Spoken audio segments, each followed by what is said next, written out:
Hello students, welcome to Dakshina E-Classroom. I am Kuldeep Nagar, your chemistry teacher. आज के lecture में FST 34 का paper 2 ये हमें डिस्कस करना है, तो स्टार्ट करते हैं। फर्स्ट क्वेश्चन आप देखिएगा, the correct statement regarding the compound given below is. एक कंपाउंड के स्ट्रक्चर में दे रखी है और इस स्ट्रक्चर के रेस्पेक्ट में टोटल 4 स्टेटमेंट गिवन है।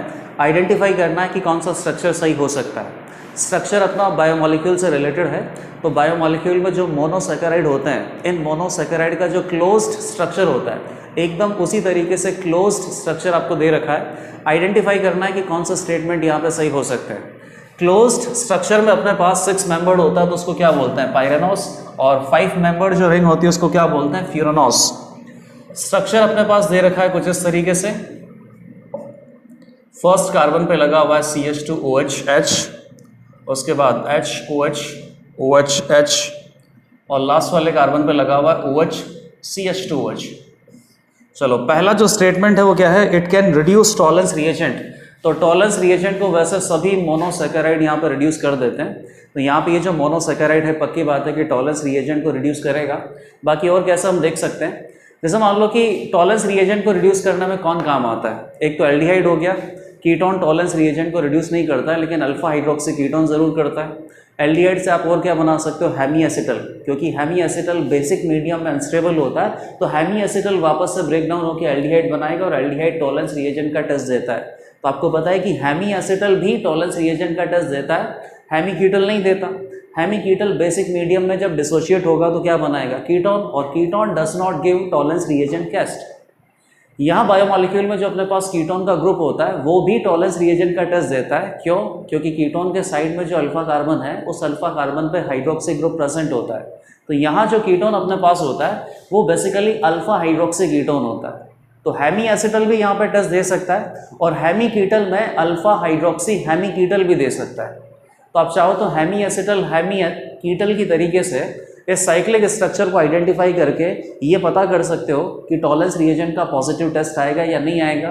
या फिर एक तरीका मैंने आपको बता रखा है कि जो बायोमोलिक्यूल का क्लोज्ड फॉर्म आपको दे रखा है, आप वापस इसका हाइड्रोलिसिस कर दो और हाइड्रोलिसिस करने के बाद जो ओपन चेन कंपाउंड है वो बना लो। तो उस कार्बन पे क्या होगा बेटा, 2 OH, एक CH2OH, आगे क्या होगा CHOH और आगे क्या है, कार्बन पे क्या है, एक हाइड्रोजन है, एक CH2OH है और एक OH यहाँ से आ जाएगा। यहाँ से रिड्यूस किया तो अपने पास क्या आ जाएगा, कीटोनिक फॉर्म आ जाएगा। लेकिन कीटोनिक फॉर्म का जो अगला कार्बन है उस अगले कार्बन पे अपने पास ये भी अल्फा अल्फा हाइड्रोक्सी कीटोन बन रहा है।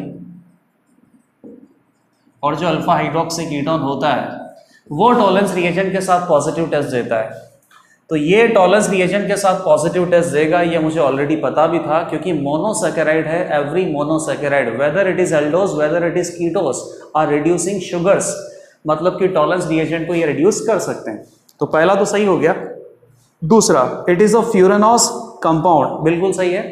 5 मेंबर्ड ये जो रिंग होती है ये बेसिकली किसको मैच करता है, फ्यूरान के स्ट्रक्चर को, इसीलिए ऐसे कंपाउंड्स को आप क्या बोलते हो, furanose. Third, it can show mutarotation, ये भी सही है। मोनोसैकेराइड जो होता है ना बेटा, ये मोनोसैकेराइड अपने पास म्यूटा रोटेशन का फिनोमेना शो करता है। म्यूटा रोटेशन का फिनोमेना ये किस तरीके से शो करते हैं और क्या अपने पास यहाँ पर रिक्वायरमेंट होगी। जैसे कोई भी आपने एक ओपन चेन कंपाउंड ले लिया और इस ओपन चेन कंपाउंड में जो कायरल कार्बन है इसमें OH और OH का कोई डेफिनेट लोकेशन है। कोई भी एक ओपन चेन कंपाउंड ले लिया, जैसे मान लो कि डी ग्लूकोज आपने ले लिया, डी ग्लूकोज, ऐसे ही। अब डी ग्लूकोज का जब आप साइक्लिक स्ट्रक्चर बनाओगे तो लास्ट कायरल कार्बन से OH माइनस का अटैक होगा, न्यूक्लियोफिलिक एडिशन होगा, और न्यूक्लियोफिलिक एडिशन के बाद यहाँ पे क्या बनेगा, O माइनस, और वापस से क्या लग जाएगा, H प्लस। तो इस कार्बन पे क्या आ जाएगा बेटा, एक तो ये साइकिल होगी और इस साइकिल के साथ साथ यहाँ क्या प्रेजेंट होगा, H, और क्या प्रेजेंट होगा, OH, कुछ इस तरीके से। तो इस कार्बोनिल कार्बन पे, कार्बोनिल कार्बन है बेटा, और इसको और क्या बोलते हैं, एनोमेरिक कार्बन। एनोमेरिक कार्बन पे जब न्यूक्लियोफिलिक एडिशन करवा के एक साइक्लिक स्ट्रक्चर आप बनाओगे तो ये carbonyl carbon basically chiral carbon में कन्वर्ट हो जाता है और इस कायरल कार्बन पे H और OH या फिर OH का जो लोकेशन है वो लेफ्ट या राइट कहीं पे भी हो सकता है। तो लेफ्ट या राइट कहीं पे भी हो सकता है। तो यहाँ से दो फॉर्म्स बेसिकली आपको मिलती है, एक फॉर्म को क्या बोलते हैं अल्फा फॉर्म, दूसरी को क्या बोलते हैं बीटा फॉर्म। इन दोनों को बेसिकली क्या बोलते हैं एनोमर्स। तो जैसे मान लो मैंने कोई डी ग्लूकोज लिया, तो डी ग्लूकोज से आप अगर इसका साइक्लिक स्ट्रक्चर बनाओगे तो क्या बन सकता है, अल्फा डी ग्लूकोज बन सकता है, बीटा डी ग्लूकोज बन सकता है। और अल्फा डी ग्लूकोज और बीटा डी ग्लूकोज दोनों का जो ऑप्टिकल रोटेशन है वो डिफरेंट होता है। अब म्यूटा रोटेशन का फिनोमेना मैं आपको समझा देता हूँ कि जैसे मान लो कि आपने अल्फा डी ग्लूकोज लिया, अल्फा डी ग्लूकोज का ऑप्टिकल रोटेशन है +60 डिग्री। अल्फा डी ग्लूकोज को जैसे ही वाटर में हम इंसर्ट करेंगे तो अल्फा डी ग्लूकोज का जो साइक्लिक फॉर्म है उसका हाइड्रोलाइसिस होकर वो ओपन हो जाएगा। ओपन होने के बाद क्या बन जाएगा, डी ग्लूकोज। अब उसमें अल्फा बीटा नहीं है ओपन चेन में, और डी ग्लूकोज में वापस से जब न्यूक्लियोफिलिक एडिशन होकर साइक्लिक फॉर्म बनेगा तो एनोमेरिक कार्बन पे जब अल्कोहल अटैक करके न्यूक्लियोफिलिक एडिशन करेगा तो इस कार्बन पे OH का लोकेशन लेफ्ट भी हो सकता है और राइट भी हो सकता है। मतलब अल्फा डी ग्लूकोज भी बन सकता है, बीटा डी ग्लूकोज भी बन सकता है, और दोनों ही बनते हैं। तो शुरुआत में जब ग्लूकोज अपने पास था तो अल्फा डी ग्लूकोज था, स्पेसिफिक ऑप्टिकल रोटेशन था +60 डिग्री। जैसे ही वाटर में आपने इसको इंसर्ट किया, अल्फा डी ग्लूकोज और बीटा डी ग्लूकोज दो फॉर्म बन गई, और दो फॉर्म का ये जो मिक्सचर है इसका नेट ऑप्टिकल रोटेशन कुछ ना कुछ तो होता है, +60 तो नहीं होगा। तो जैसे ही आपने एक्वस सॉल्यूशन प्रिपेयर किया किसी एक स्पेसिफिक ग्लूकोज की फॉर्म से, तो एक्वस सॉल्यूशन प्रिपेयर होने के बाद जो यहाँ पे स्पेसिफिक ऑप्टिकल रोटेशन में चेंज आता है इसको क्या बोलते हैं, म्यूटा रोटेशन। और म्यूटा रोटेशन हर वो मोनोसैकेराइड शो कर सकता है जिसकी दो एनोमेरिक फॉर्म हो सकती है। मतलब कि कार्बोनिल कार्बन पे न्यूक्लियोफिलिक एडिशन करवाने के बाद ये कार्बोनिल कार्बन अगर कायरल बनता है तो दो अल्फा और बीटा फॉर्म एग्जिस्ट कर सकती है, और ये जो फॉर्म अगर एग्जिस्ट कर सकती है तो ऐसे कंपाउंड फिर एक्वस सॉल्यूशन में म्यूटा रोटेशन शो करते हैं। तो जो सी ऑप्शन है ये भी करेक्ट है। और लास्ट अपने पास क्या है, D option, it is a non reducing sugar. बिल्कुल गलत है, टॉलरेंस रिएजेंट को रिड्यूस करता है तो रिड्यूसिंग शुगर आप इसको बोलोगे। क्वेश्चन नंबर 1 में आंसर हो जाएगा 1 2 3 ABC ऑप्शन। क्वेश्चन नंबर 2 पे आ जाओ। In blast furnace Fe2O3 is reduce to FeO and reduction zone by carbon monoxide. एकदम सही है। where temperature varies about 300 degrees centigrade to 800 degrees centigrade by using given Allingham diagram, choose the correct statements of the following। तो सबसे पहले ये Ellingham diagram मैं बना देता हूँ। एलिंगम डायग्राम में वेरियस एलिमेंट्स के ऑक्सीडेशन का गिब्स फ्री एनर्जी चेंज आपको दिया होता है, और इस गिब्स फ्री एनर्जी चेंज से आप ये निकाल सकते हो कि कौन सा एलिमेंट को कौन सा एलिमेंट के ऑक्साइड से आप कौन सा एलिमेंट के ऑक्साइड को किसी और अदर एलिमेंट से रिड्यूस कर सकते हो या नहीं कर सकते हो। तो रिड्यूस कर सकते हैं तो बेसिकली आप एक नेट रिएक्शन लिखते हो, और नेट रिएक्शन के लिए डेल्टा G की वैल्यू अगर नेगेटिव आ जाएगी तो फिर वो रिएक्शन स्पॉन्टेनियस होती है। यहाँ पे अपने पास डेल्टा G0 की जो वैल्यू है वो -1000 से स्टार्ट हो रही है, मतलब नेगेटिव में ही है सारी वैल्यूज, जीरो तो यहाँ पे कहीं जाके है। ये कौन सा हो गया, C+O2 that is equal to CO2। एक किस तरीके से है, एक ऐसे है और एक ऐसे है। ये C+O2 that is equal to CO, ये Fe+O तो FeO हो गया, और ये CO+O2 ये कितना हो गया, CO2। ये टेम्परेचर आपको दे रखा है 983 केल्विन, तो 273 केल्विन यहाँ से माइनस करो, डिग्री सेंटीग्रेड में कितना हो जाएगा ये 710 डिग्री सेंटीग्रेड। अब आपको क्या पता करना है कि Fe2O3 का जो रिडक्शन होता है किससे होता है, कार्बन मोनोऑक्साइड से। तो क्या बनता है FeO। Fe2O3 is reduce to FeO in the reduction zone by carbon monoxide. तो कार्बन मोनोऑक्साइड का ऑक्सीडेशन होकर क्या बना देगा, CO2 गैस। इसके बारे में कुछ करेक्ट स्टेटमेंट आपको बताना है। पहला स्टेटमेंट है below 983 kelvin FeO is reduced by CO। तो इसके इधर FeO को कौन रिड्यूस कर सकता है बेटा, कार्बन मोनोऑक्साइड। ऐसा है या नहीं है। यहाँ पे अपने पास एलिंगम डायग्राम में क्या रिजल्ट आता है कि ऊपर जो अपने पास एलिमेंट के ऑक्सीडेशन का कर्व है ना, अगर उसके नीचे किसी और एलिमेंट के ऑक्सीडेशन का कर्व आता है तो ये जो नीचे वाला कर्व है ऊपर वाले मेटल ऑक्साइड को रिड्यूस कर सकता है। तो FeO के नीचे रिड्यूसिंग एजेंट का कर्व आना चाहिए। रिड्यूसिंग एजेंट अपने पास कौन सा है, CO। तो CO रिड्यूसिंग एजेंट बेटा ये है, और FeO ये है। तो CO के जो रिड्यूसिंग एजेंट का ऑक्सीडेशन का जो कर्व है वो मेटल के ऑक्सीडेशन के कर्व के नीचे है, तो इन दोनों का अगर आप नेट रिएक्शन निकालो तो नेट रिएक्शन आपको क्या है कि FeO को रिड्यूस करवाना है CO से, तो क्या बनेगा Fe plus CO2। Net reaction अपने पास बेसिकली क्या आएगा FeO प्लस CO, तो दिस माइनस दिस आएगा। अगर इसको आप 1 बोलो इसको 2 बोलो तो कितना आ जाएगा 1 माइनस 2, और 1 माइनस 2 की वैल्यू आपको नेगेटिव चाहिए। ये वैल्यू नेगेटिव अपने पास क्या आ सकती है 1 माइनस 2, जो अपने पास वैल्यू आप ले रहे हो वो डेल्टा G0 की वैल्यू ही ले रहे हो, क्योंकि वाई एक्सिस पे आपको डेल्टा G0 का वैल्यू ही दे रखा है। ये सारी वैल्यूज नेगेटिव है। 1 माइनस 2 अगर आपको नेगेटिव चाहिए तो किसकी वैल्यू, दोनों की वैल्यू पहली बात तो नेगेटिव है, तो जो सेकंड वाले की नेगेटिव वैल्यू है वो बेसिकली ज़्यादा होनी चाहिए 1 माइनस 2। सेकेंड वाले की जो नेगेटिव में वैल्यू है वो कम होनी चाहिए, फर्स्ट वाले की ज़्यादा होनी चाहिए।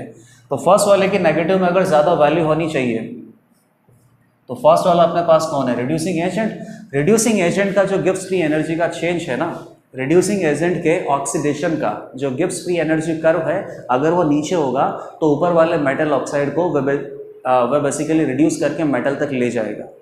तो 983 केल्विन के नीचे तो ऐसा हो रहा है कि जो CO का कर्व है वो मेटल के ऑक्सीडेशन के कर्व के नीचे है, तो मेटल ऑक्साइड को CO रिड्यूस कर देगा। तो पहला जो स्टेटमेंट है ये तो करेक्ट आ गया। चलो बी पे आ जाओ। Above 983 kelvin FeO can be reduce to Fe by CO। बिल्कुल गलत है, क्योंकि अबव 983 केल्विन जो रिड्यूसिंग एजेंट है ना कार्बन मोनोऑक्साइड, इसके ऑक्सीडेशन का कर्व आयरन के ऑक्सीडेशन के कर्व से ऊपर चला गया, तो ये जो CO है वो FeO को रिड्यूस करके Fe नहीं बना सकता। C और D पे आ जाओ। Option C at 1000 kelvin, 1000 kelvin आगे ही पड़ेगा बेटा। FeO is reduced by carbon in which carbon monoxide is more favorable, in which carbon monoxide is more favorable। तो FeO को आप रिड्यूस करना चाहते हो कार्बन से, तो कार्बन मोनोऑक्साइड बनेगा और Fe बनेगा। ये मोर फेवरेबल आपको लगता है 1000 केल्विन पे। आप अगर इसको रिड्यूस करना चाहते हो तो कार्बन से भी रिड्यूस कर सकते हो और इस कार्बन से भी रिड्यूस कर सकते हो। यहाँ पे CO2 बनेगा, यहाँ पे CO बनेगा।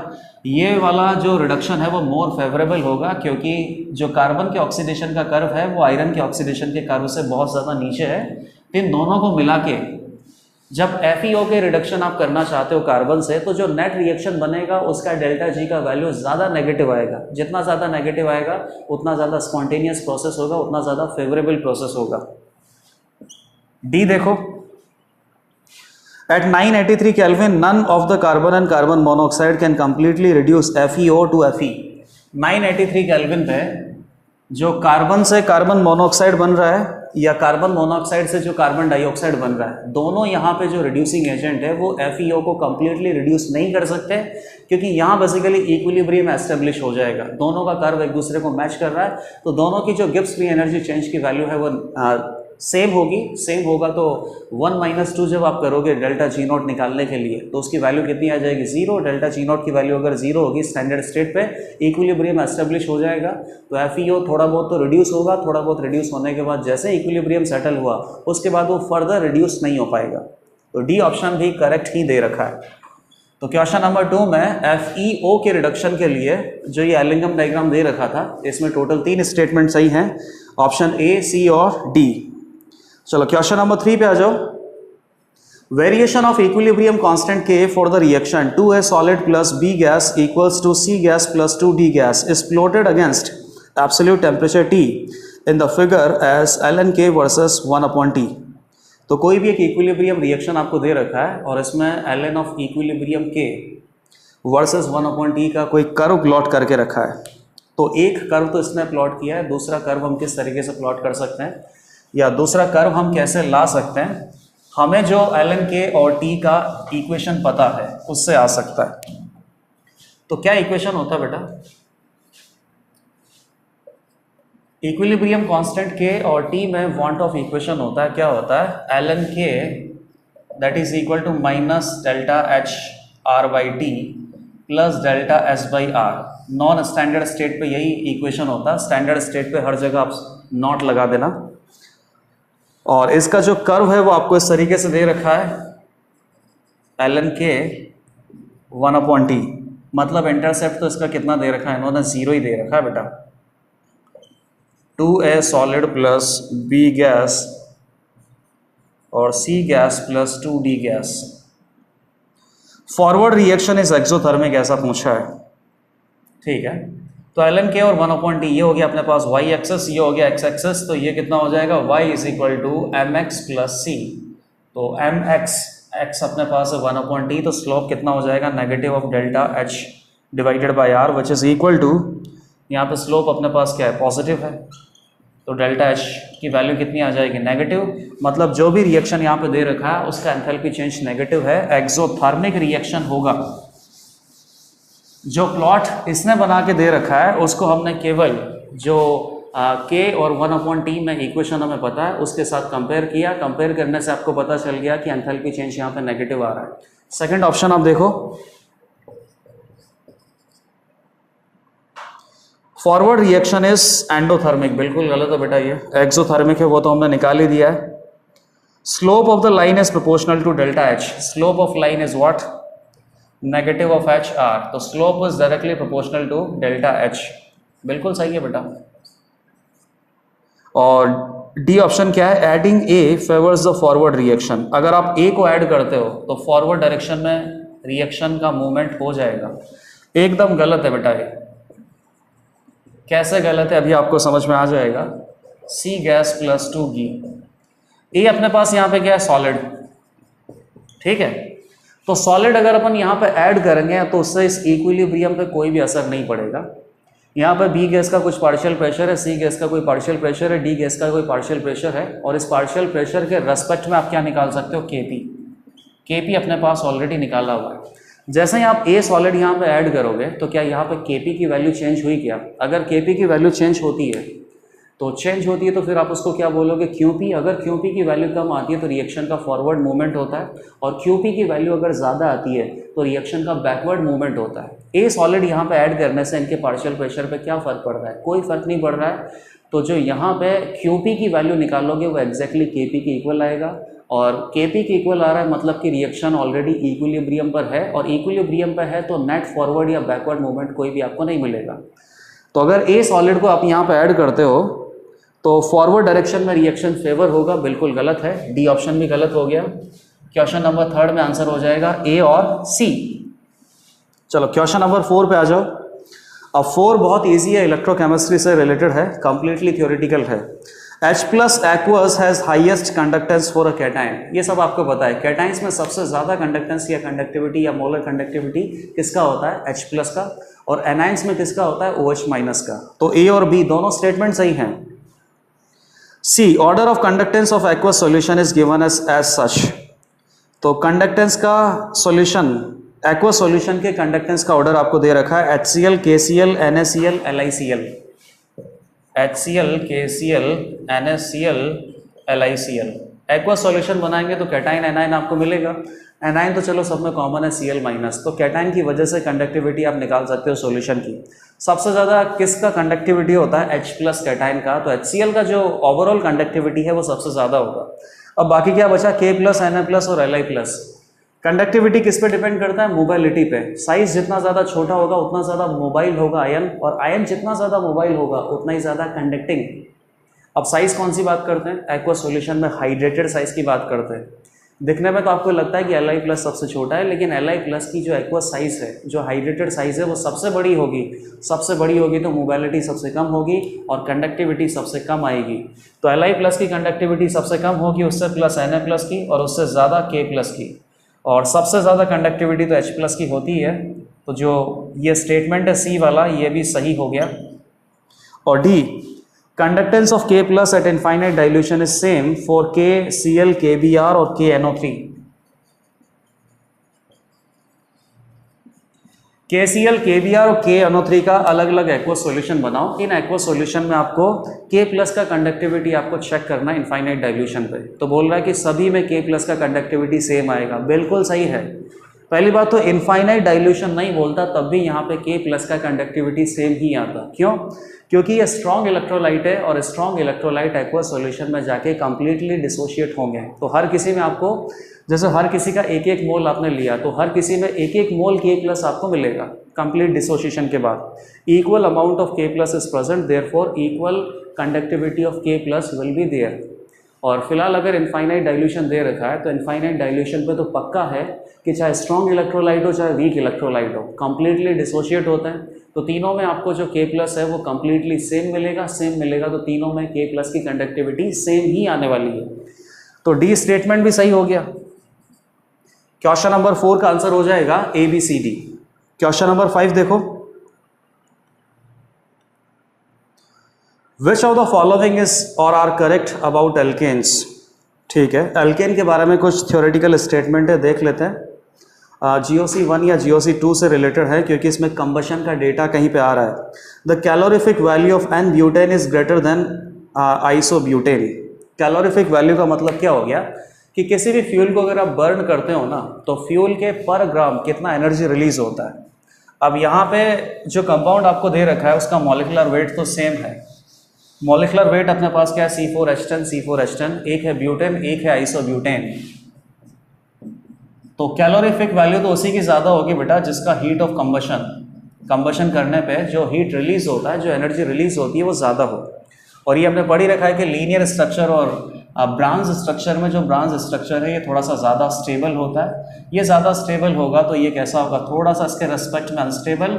जब कंबशन करवाओगे तो यहाँ से एनर्जी ज़्यादा रिलीज होगी क्योंकि सबस्ट्रेट मॉलिक्यूल के पास एनर्जी ज़्यादा ही है। जो अनस्टेबल होगा उसके पास एनर्जी ज़्यादा होगी और जब आप इसकी रिएक्शन करवाओगे तो वह सारी की सारी एनर्जी रिलीज हो जाएगी। तो यहाँ पर ज़्यादा एनर्जी रिलीज होगी बर्न करने पे। तो पर ग्राम बर्न करने पे अगर ज़्यादा एनर्जी रिलीज होगी तो उसकी कैलोरीफिक वैल्यू ज़्यादा होगी। तो फर्स्ट ऑप्शन सही है बेटा।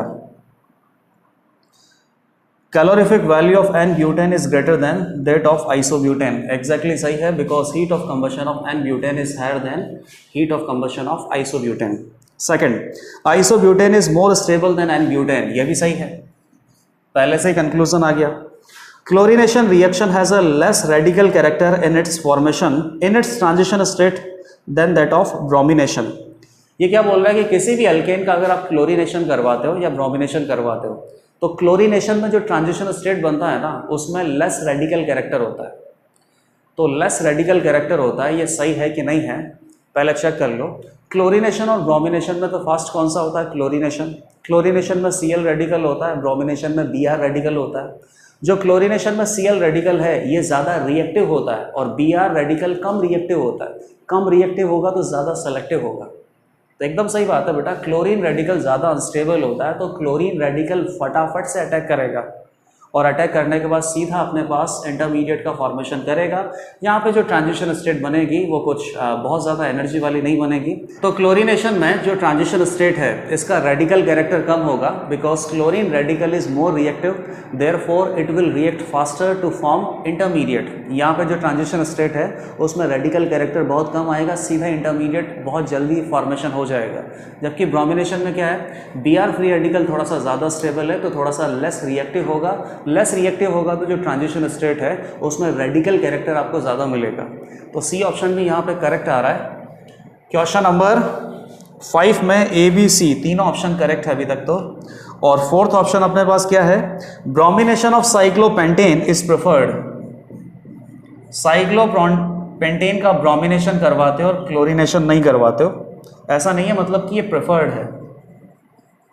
तो इसका मतलब क्या है, पहले तो आप ये देखो, साइक्लोपेंटेन में एक ही टाइप के कार्बन एटम है, एक ही टाइप के कार्बन एटम है तो ब्रोमिनेशन करवाएंगे तो आपको एक सिंगल कंपाउंड मिलेगा। सिंगल कंपाउंड क्या मिलेगा, ब्रोमोसाइक्लोपेंटेन। क्लोरीनेशन करवाएंगे तब भी क्या मिलेगा, क्लोरोसाइक्लोपेंटेन। तो बेसिकली दोनों में अपने पास कोई नुकसान तो है नहीं। अब आप देखना कि ब्रोमिनेशन प्रेफर किया जाता है या क्लोरीनेशन, जहाँ पे एक ही टाइप के कार्बन एटम होते हैं। तो उसके लिए पहले एक डिफरेंट टाइप के कार्बन एटम वाला कोई सबस्ट्रेट मॉलिक्यूल लेते हैं, फिर इसका क्लोरीनेशन और ब्रोमिनेशन आप करवा के देखो। जैसे कि ये आपने क्या ले लिया, आइसोब्यूटेन, और आइसोब्यूटेन में टोटल 1 डिग्री हाइड्रोजन एटम है और टोटल 3 डिग्री हाइड्रोजन एटम है। ये तो कितना हो गया 1, ये कितना हो गया 9।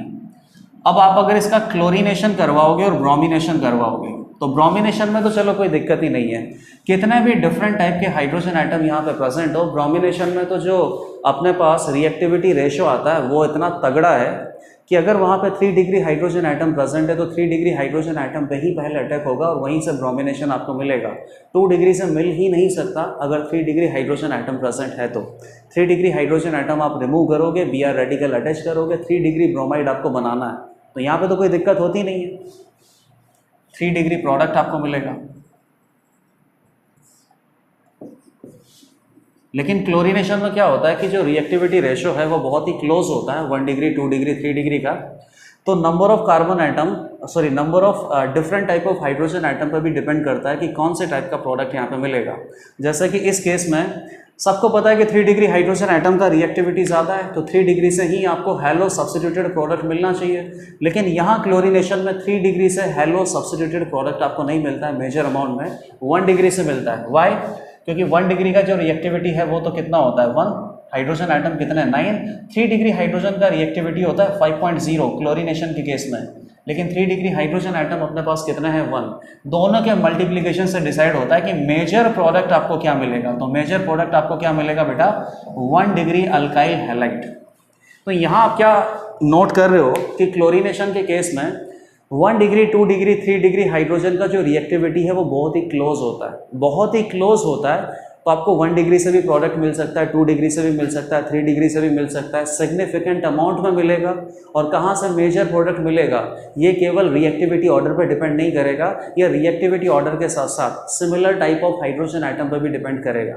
तो क्या समझ में आ गया कि क्लोरीनेशन में डिफरेंट टाइप के प्रोडक्ट आपको मिल सकते हैं अगर डिफरेंट टाइप के कार्बन आइटम है तो यहाँ से अगर आपको समझ में आया ना कि डिफरेंट टाइप के कार्बन आइटम है तो डिफरेंट टाइप के क्लोरीनेटेड प्रोडक्ट मिल सकते हैं, तो फिर यहाँ पे क्लोरीनेशन आपको नहीं करवाना चाहिए, बहुत सारे प्रोडक्ट मिलेंगे। आपको अगर एक ही प्रोडक्ट बनाना है तो फिर आपको वहाँ पे ब्रोमिनेशन करवाना है, क्योंकि ब्रोमिनेशन में 1 degree 2 degree 3 degree hydrogen atom की रिएक्टिविटी ऑर्डर में इतना ज़्यादा डिफरेंस होता है कि सीधा आपको 3 डिग्री ही मेजर मिलेगा और 2 डिग्री और 1 डिग्री तो मतलब ये मान लो कि नेग्लेजिबल परसेंटेज में मिलेंगे। डिफरेंट टाइप के हाइड्रोजन आइटम है तब भी 3 डिग्री हाइड्रोजन आइटम से ऑलमोस्ट 100% प्रोडक्ट मिलेगा ब्रोमिनेशन में।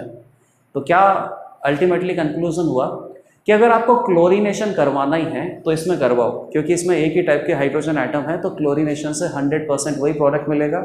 और अगर ब्रोमिनेशन करवाना है तो ब्रोमिनेशन से यहाँ पे भी प्रोडक्ट मिलेगा, लेकिन इस टाइप के सिचुएशन में फिर क्या करना पड़ेगा, ब्रोमिनेशन प्रेफर करना पड़ेगा जहाँ पे different type of hydrogen atom है ताकि एक सिंगल प्रोडक्ट हमें मिले। और इस टाइप के सिचुएशन में क्लोरीनेशन आप प्रेफर कर सकते हो, क्योंकि यहाँ पर तो एक ही प्रोडक्ट मिलने की पॉसिबिलिटी है। तो साइक्लोपेंटेन में एक ही टाइप के हाइड्रोजन आइटम है और एक ही टाइप के हाइड्रोजन आइटम है, तो फिर वहाँ पे क्लोरीनेशन प्रेफर करवा सकते हैं। तो जो डी ऑप्शन है ये इनकरेक्ट आपको दे रखा है, bromination of cyclopentane is preferred over chlorination, in fact chlorination is preferred.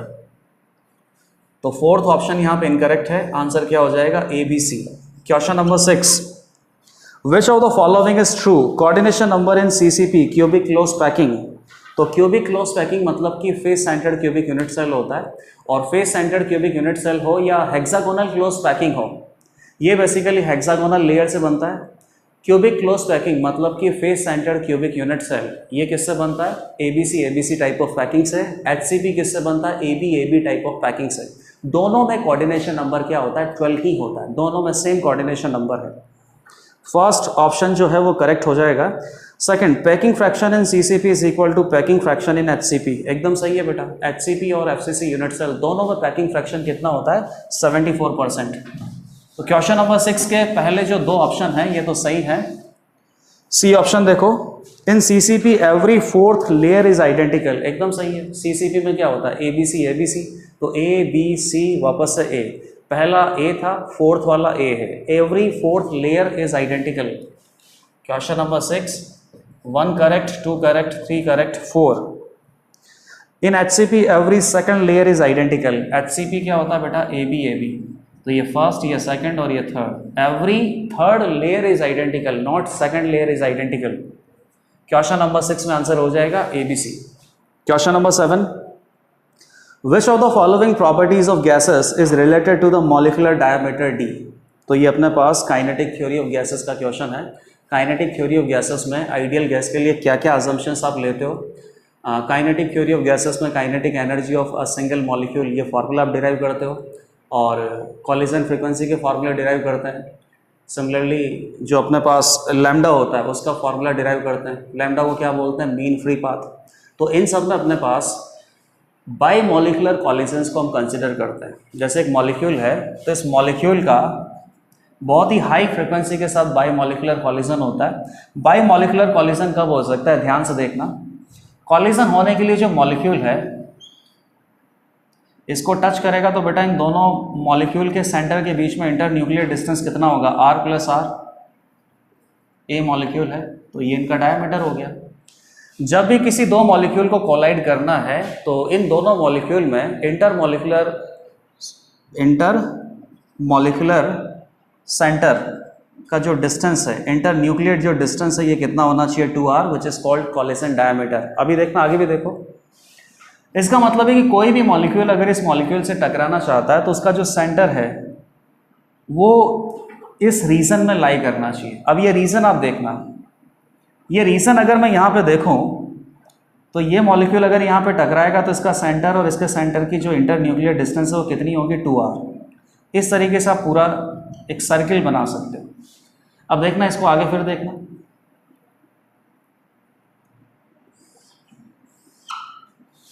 पूरा बना देता हूं ऐसे ही।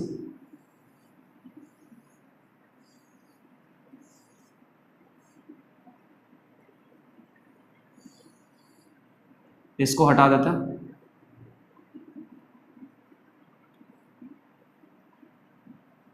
यहां पर कर देता हूं। तो ये आपको नजर आ रहा है कि जब ये मॉलिक्यूल इस तरीके से, अगर मान लीजिए कि यहाँ पे ट्रांसलेट करता है और कोई भी मॉलिक्यूल अगर आके इससे टकराना चाहता है तो जब ये मॉलिक्यूल फर्स्ट मॉलिक्यूल से टकराएगा तो दोनों के सेंटर के बीच का जो डिस्टेंस है वो कितना होगा, 2r। तो यहाँ पे हम क्या प्रेडिक्ट करते हैं कि कोई भी मॉलिक्यूल अगर फर्स्ट मॉलिक्यूल से टकराना चाहता है तो सेकंड मॉलिक्यूल का जो सेंटर है वो सेंटर बेसिकली इस कॉलिजन सिलेंडर के बीच में होना चाहिए। मतलब कि सेकंड मॉलिक्यूल का जो सेंटर है और जो फर्स्ट मॉलिक्यूल का सेंटर है, इन दोनों के बीच की जो डिस्टेंस है या तो 2r हो सकती है या 2r से कम होगी, तब भी इससे टकरा जाएगा। तो ये जो 2r रेडियस का अपने पास यहाँ पे एक ट्यूब होता है या फिर एक वॉल्यूम होता है, इस वॉल्यूम को आप क्या बोलते हो, कॉलिजन सिलेंडर टाइप से हम इसको बोलते हैं। तो यहाँ पे इस तरीके से अगर आप बाई मॉलिक्यूलर कॉलिजन कंसिडर करते हो तो बाई मॉलिक्यूलर कॉलिजन में ये जो दोनों मॉलिक्यूल का इंटर न्यूक्लियर डिस्टेंस है जिसको आप क्या बोलते हो, कॉलिजन डायमीटर, इसी कॉलिजन डायमीटर के ऊपर बाकी के फॉर्मूले डिराइव होते हैं। तो कॉलिजन डायमीटर के बारे में आपसे पूछा है, question number 7, which of the following properties of a gas is related to molecular diameter D, that means collision diameter D. First हो गया कॉलिजन फ्रीक्वेंसी। कॉलिजन फ्रीक्वेंसी क्या होता है, Z1 की वैल्यू का जब आप फॉर्मूला आप लिखोगे तो उसमें पक्की बात है कि कॉलिजन डायमीटर डी मतलब कि सिग्मा का वहाँ पे एक्सप्रेशन आता है। तो ए ऑप्शन सही है, नंबर ऑफ कॉलिजन्स पर सेकंड पर मॉलिक्यूल। तो नंबर ऑफ कॉलिजन्स पर सेकंड पर मॉलिक्यूल पर यूनिट वॉल्यूम, इसी को कॉलिजन फ्रीक्वेंसी बोलते हैं। और उसके फॉर्मूला में जो सिग्मा है, सिग्मा मतलब कॉलिजन डायमीटर डी, उसका एक्सप्रेशन में वहाँ पे एक टर्म होता ही है। C average speed of a molecule. तो एवरेज स्पीड ऑफ मॉलिक्यूल का फॉर्मूला अपने पास क्या हो गया, एवरेज स्पीड, यू एवरेज का फॉर्मूला होता है √8RT/πm। इसमें कहीं पे भी कॉलिजन डायमीटर सिग्मा का कोई भी एक्सप्रेशन यहाँ पे नहीं आ रहा है। और डी अपने पास क्या है, parameter be in the wander wall equation of state. तो रियल गैस इक्वेशन में जब किसी भी मॉलिक्यूल के लिए आप को वॉल्यूम मेजर करते हो तो को वॉल्यूम मेजर करते समय एग्जैक्टली इसी टाइप का कॉलिजनल सिलेंडर आप देखते हो कि इस कॉलिजनल सिलेंडर में सेकंड मॉलिक्यूल जब आएगा तो बेसिकली ये जो इतना स्पेस है बाकी सब मॉलिक्यूल यहाँ पे ऑक्यूपाई नहीं कर पाएंगे। बाकी सब मॉलिक्यूल इस कंटेनर में जब फ्रीली मूव करते हैं ना तो इस स्पेस को वो ऑक्यूपाई नहीं कर सकते, ये स्पेस उनके लिए फ्री नहीं है। तो जो स्पेस फ्री नहीं होता उसको क्या बोलते हैं, एक्सक्लूडेड वॉल्यूम। तो एक्सक्लूडेड वॉल्यूम को जब कैलकुलेट करते हैं तो यहाँ पे जो कॉलिजन डायमीटर डी है उसका एक्सप्रेशन वहाँ पे आपको लेना पड़ता है। तो टोटल अपने पास यहाँ पे 3 पैरामीटर हो सकते हैं, एक हो गया कॉलिजन फ्रीक्वेंसी, दूसरा भी हो गया कॉलिजन फ्रीक्वेंसी, और डी वाला हो गया कि जब एक्सक्लूडेड वॉल्यूम बी की वैल्यू कैलकुलेट करते हैं तो उसमें ये मॉलिक्यूलर डायमीटर डी का एक्सप्रेशन वहाँ पे आता है। तो क्वेश्चन नंबर 7 में आंसर हो जाएगा ए, बी और डी। क्वेश्चन नंबर 8 पे आ जाओ। कॉलिजन फ्रीक्वेंसी और बी का जो एक्सप्रेशन है मैं वापस यहाँ पे नहीं बताने वाला हूँ। इन दोनों का जो एक्सप्रेशन है उनका फॉर्मूला आपको पता है और उसके फॉर्मूले में जाके आप देख सकते हो कि जो मॉलिक्यूलर डायमीटर है या जो कॉलिजन डायमीटर है, डी बोल दो, सिग्मा बोल दो, उसका एक्सप्रेशन वहाँ पे होता है। मतलब उसकी टर्म टोटल एक्सप्रेशन में अपने पास प्रेजेंट होती है। Question number 8, which of the following is are correct orders. और ये ऑर्डर अपने पास कोऑर्डिनेशन कंपाउंड से दिए हुए हैं। पहला ऑर्डर अपने पास मोलर कंडक्टिविटी का, तो मोलर कंडक्टिविटी का जो ऑर्डर है ये तो बहुत इजीली आएगा। जो भी कोऑर्डिनेशन कंपाउंड आपको दे रखा है उसका एक्वस सॉल्यूशन प्रिपेयर करेंगे तो कैटाइन अलग एनाइन अलग, जितने ज़्यादा नंबर ऑफ आयंस वहाँ पे प्रेजेंट होंगे उतना ज़्यादा मोलर कंडक्टिविटी होगा। तो 8th के ए में देखो, फर्स्ट वाले में टोटल 3 कैटाइन प्लस 2 एनाइन, तो 5 आयन हो गए। सेकंड में 2 कैटाइन प्लस 1 एनायन, तो 3 हो गए। और थर्ड में 1 कैटाइन प्लस 1 एनायन, तो यहाँ पे 2 हो गए। नंबर ऑफ आयंस अगर ज़्यादा होंगे तो मोलर कंडक्टिविटी या कंडक्टिविटी सब वैल्यूज ज़्यादा होंगे। B, carbon, nitrogen, oxygen, sulphur, ये क्या है, sigma donation tendency in complex. Sigma donation tendency in complex मतलब कि सिग्मा डोनर एटम जो अपने पास अगर इस तरीके से है तो जो भी लिगेंड आपको दे रखा है उस लिगेंड का स्प्लिटिंग पावर या डोनेटिंग पावर इस ऑर्डर में होगा। एकदम सही है बेटा। जिस एटम की इलेक्ट्रोनेगेटिविटी कम होगी वो एटम बहुत इजीली इलेक्ट्रॉन डोनेट कर सकता है। तो कार्बन की इलेक्ट्रोनेगेटिविटी सबसे कम है, तो कार्बन के पास अगर कोई लोन पेयर प्रेजेंट होगा तो ये सबसे इजीली इलेक्ट्रॉन डोनेट कर सकता है। इसी लिगेंड की स्प्लिटिंग पावर ज़्यादा है कि यही लिगेंड सबसे ज़्यादा स्ट्रॉन्ग फील्ड लिगेंड होगा। तो सेकंड तो सही है बेटा। सी देखो, सी में अपने पास आयरन के कुछ कॉम्प्लेक्स दे रखे हैं और ऑर्डर ऑफ स्टेबिलिटी आपसे पूछा है। सी में जितने भी कॉम्प्लेक्स दे रखे हैं तो कॉम्प्लेक्स की जो स्टेबिलिटी का ऑर्डर है उसके लिए टोटल 5 to 6 फैक्टर्स मैंने आपको बता रखे हैं। और जो फैक्टर यहाँ पे वेरिएबल होता है उस फैक्टर की मदद से फिर आप अपना आंसर निकाल लेते हो। कई सारे फैक्टर्स सेम होते हैं, कई सारे फैक्टर्स वेरिएबल होते हैं। जैसे मान लो कि यहाँ पे जो तीनों ऑप्शन आपको दे रखे हैं तीनों ऑक्टाहेड्रल कॉम्प्लेक्स है, तो तीनों में कोऑर्डिनेशन नंबर 6 है, तो जो कोऑर्डिनेशन नंबर का फैक्टर है वो तो सेम हो गया।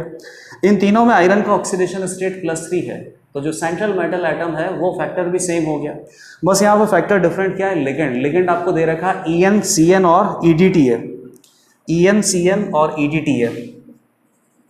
पहले में EN है, दूसरे में CN है, लास्ट में EDT है। तो पहले तो ये देखो कि EN अपने पास एक कॉम्प्लेक्स लिगेंड है, मतलब कि कीलेटिंग रिंग बनाता है, ये भी कीलेटिंग रिंग बनाता है। और CN माइनस अपने पास एक मोनोडेंटेड है। लेकिन आप ये देखना कि CN माइनस लिगेंड का जो स्प्लिटिंग पावर है वो बहुत ही ज़्यादा होता है। ये कार्बन डोनर है और ये नाइट्रोजन डोनर है EN। कार्बन डोनर का जो स्प्लिटिंग पावर है वो ज़्यादा होगा, तो उस केस में CN से जो कॉम्प्लेक्स आपके पास बना है उस कॉम्प्लेक्स का स्टेबिलिटी ज़्यादा होगा। तो ये CN वाला आगे आना चाहिए था, ये EN वाला पीछे होना चाहिए था। अब EN और EDT में क्या होगा, EN में अपने पास एक EN में अपने पास क्या हो गया कि नाइट्रोजन डोनर है, EDT अपने पास नाइट्रोजन डोनर और ऑक्सीजन डोनर सब होता है। EN में देखा जाए तो टोटल 3 कीलेटिंग रिंग बनेगी। EN अपने पास 3 दे रखे हैं। EN बाइडेंटेड होता है, जो बाइडेंटेड होता है वो सिंगल कीलेटिंग रिंग बनाएगा, तो तीनों लिगेंड अपने पास 3 कीलेटिंग रिंग बनाएंगे। ये हेक्साडेंटेड होता है, हेक्साडेंटेड यहाँ पे टोटल 5 कीलेटिंग रिंग्स बनाएगा, तो जिसमें कीलेटिंग रिंग्स जितनी ज़्यादा बनेगी वही फिर अपने पास कॉम्प्लेक्स ज़्यादा स्टेबल आएगा। तो ये जो ऑर्डर है ये तो कम्प्लीटली गलत ही दे रखा है, तो C ऑप्शन हटाओ। बाकी क्या बच गया, D ऑप्शन। D ऑप्शन में वेनेडियम कार्बोनिल का कॉम्प्लेक्स दे रखा है और वेनेडियम और कार्बन का बॉन्ड लेंथ कंपेयर करना है। वेनेडियम कार्बोनिल का कॉम्प्लेक्स है VCO6 और VCO6-। तो वेनेडियम की ऑक्सीडेशन स्टेट है 0, यहाँ पे कितनी है बेटा, -1। चलो, मेटल कार्बोनिल कॉम्प्लेक्स में सिनर्जिक बॉन्डिंग आप एक बार दिखा दो, अपने आप ही समझ में आ जाएगा। ये तो यहाँ पे सिग्मा बॉन्ड बनाने की कोशिश करता है और मेटल के D सबशेल में जो इलेक्ट्रॉन प्रेजेंट है ना वो वापस से कार्बन के पाई स्टार को डोनेट करते हैं। तो अब देखना, मेटल कार्बन बॉन्ड की बात करें, अगर सिनर्जिक बॉन्डिंग ज़्यादा होगा, सिनर्जिक बॉन्डिंग ज़्यादा होने का मतलब है कि मेटल से D सबशेल के इलेक्ट्रॉन को कार्बन के पाई स्टार में डोनेट करने की टेंडेंसी अगर ज़्यादा होगी, मतलब कि सिनर्जिक बॉन्डिंग ज़्यादा होगा। सिनर्जिक बॉन्डिंग अगर ज़्यादा होगा तो मेटल और कार्बन के बीच में ये जो पार्शियल डबल बॉन्ड कैरेक्टर बन रहा है इसका बॉन्ड ऑर्डर ज़्यादा हो जाएगा। सिनर्जिक बॉन्डिंग अगर ज़्यादा होगा तो मेटल कार्बन बॉन्ड जो है इसका bond order partial double bond order की तरफ जा रहा है, बॉन्ड ऑर्डर बढ़ेगा और बॉन्ड ऑर्डर अगर बढ़ेगा तो बॉन्ड लेंथ क्या होगी, कम। तो यहाँ पर बॉन्ड लेंथ ज़्यादा दे रखी है और यहाँ पे बॉन्ड लेंथ कम दे रखी है, एकदम सही है। यहाँ पर -1 है वेनेडियम के पास, तो -1 है तो नेगेटिव में ऑक्सीडेशन स्टेट है, मतलब कि वेनेडियम के डी सबशेल में इलेक्ट्रॉन ज़्यादा है, इलेक्ट्रॉन ज़्यादा है तो इलेक्ट्रॉन डोनेटिंग टेंडेंसी ज़्यादा होगी। यहाँ पर इलेक्ट्रॉन डोनेटिंग टेंडेंसी ज़्यादा होगी तो वेनेडियम और कार्बन के बीच में पार्शियल डबल बॉन्ड फॉर्मेशन का टेंडेंसी ज़्यादा होगा। इस पार्शियल डबल बॉन्ड का बॉन्ड ऑर्डर ज़्यादा होगा, बॉन्ड लेंथ कम होगी। तो जो डी ऑप्शन है ये भी आपको करेक्ट दे रखा है मेटल और कार्बन की बॉन्ड लेंथ के लिए। तो क्वेश्चन नंबर 8 में जो करेक्ट ऑप्शंस अपने पास हैं that is A, B and D. चलो नेक्स्ट आ जाओ क्वेश्चन नंबर 9 एंड 10। ये दोनों क्वेश्चन पैराग्राफ बेस्ड है। पैराग्राफ में आपके पास इनऑर्गेनिक रिएक्शन सीक्वेंस दे रखा है, तो इस क्वेश्चन को करने के लिए तो पूरा पैराग्राफ आपको पढ़ना पड़ेगा। पैराग्राफ में पूरा रिएक्शन सीक्वेंस है और रिएक्शन सीक्वेंस में क्या होगा, हर रिएक्शन के बाद कुछ प्रोडक्ट आपको मिलेगा। प्रोडक्ट को आइडेंटिफाई करके दे रखा है ABCD टाइप से। तो क्वेश्चन कुछ ऐसा ही है कि ए क्या होगा, बी क्या होगा, सी क्या होगा। स्टार्ट करते हैं। 2 organic compound A and B are obtained by treating calcium orthophosphate. Calcium orthophosphate, तो ऑर्थोफॉस्फेट इज PO4 3- और calcium is 2+। Calcium orthophosphate with magnesium metal, तो कंपाउंड क्या बनेगा बेटा? ऐसा तो है नहीं कि मैग्नीशियम यहाँ से फॉस्फेट को हटा देगा, बिल्कुल गलत है बेटा। मैग्नीशियम यहाँ से फॉस्फेट को किस तरीके से हटा सकता है कि मैग्नीशियम तो इलेक्ट्रॉन दे तो मैग्नीशियम 2+ बनाए, तो मैग्नीशियम कैटायन यहाँ पे रिप्लेस हो जाए और कैल्शियम 2+ को हटा दे। तो कैल्शियम 2+ को हटाएगा तो कैल्शियम 2+ को वो दोनों इलेक्ट्रॉन एक्सेप्ट करके कैल्शियम 0 में जाना पड़ेगा। गलत है बेटा, कैल्शियम 0 में क्या जाएगा? कैल्शियम यहाँ पे मोर इलेक्ट्रॉन डोनेटिंग मेटल है इन कंपेरिजन टू मैग्नीशियम। तो मोर इलेक्ट्रॉन डोनेटिंग मेटल को जो मैग्नीशियम है वो रिप्लेस थोड़ी कर सकता है। हमेशा active metal less active metal को रिप्लेस करता है और यहाँ पर एक्टिव कौन है? कैल्शियम। तो कैल्शियम को मैग्नीशियम रिप्लेस नहीं कर सकता है। तो ये तो पता चल गया कि इस तरीके से कोई ऑक्सीडेशन रिडक्शन का फिनोमेना तो यहाँ पे नहीं होगा। तो यहाँ पे कुछ और दिमाग लगाओ बेटा। Mg का ऑक्साइड यहाँ पे ज़रूर बन सकता है, तो Mg का ऑक्साइड बनेगा तो MgO प्लस कैल्शियम और फॉस्फोरस बना है। तो कैल्शियम और फॉस्फोरस क्या होता है? P3- होता है ना, तो कैल्शियम का फॉस्फाइड बन जाएगा Ca3P2। ठीक है, ये कितना हो गया? 8 और Ca3P2 8 MgO। पहली रिएक्शन एकदम बैलेंस्ड है। इससे आपको क्या मिल गया बेटा? ये A और B मिल गया। A ऑन हाइड्रोलिसिस, अब इसका तो हाइड्रोलिसिस हो नहीं सकता, हाइड्रोलिसिस तो इसी कोवैलेंट कंपाउंड का होगा। तो ये क्या हो गया? B, ये हो गया। हाइड्रोलिसिस करोगे तो क्या होगा? कैल्शियम 2+ है, फॉस्फाइड माइनस है 3-, तो P3- क्या करेगा? 3H+ एक्सेप्ट करेगा तो PS3 गैस बन जाएगा प्लस कैल्शियम हाइड्रोक्साइड बन जाएगा। बैलेंस भी कर दो बेटा, 2PS3 बनेगा, ये हो गया ना। ये 3 कैल्शियम हाइड्रोक्साइड बन जाएगा प्लस वाटर, तो 6 हाइड्रोजन 6 हाइड्रोजन, तो 12 हाइड्रोजन एटम, मतलब कि 6H2O हो गया ये। ठीक है, बैलेंस हो गया बेटा ये।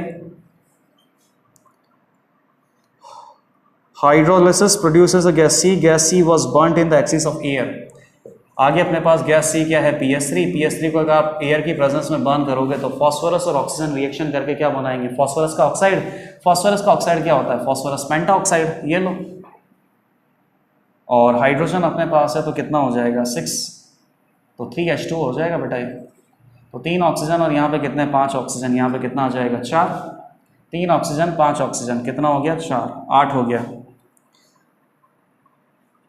Gas C was burnt in the excess of air to yield a compound D and D reacts with B to produce E। अब इन दोनों में एक D है तो B के साथ रिएक्ट करता है। B अपने पास कौन है? MgO, और वापस से क्या बना देता है? E। D अपने पास कौन होगा? P2O5 ही होगा फिर तो P2O5 अपने पास एक एसिडिक ऑक्साइड है और MgO अपने पास एक बेसिक ऑक्साइड है। एसिडिक ऑक्साइड और बेसिक ऑक्साइड दोनों का रिएक्शन होगा तो सॉल्ट फॉर्मेशन होगा। क्या बन जाएगा बेटा? Mg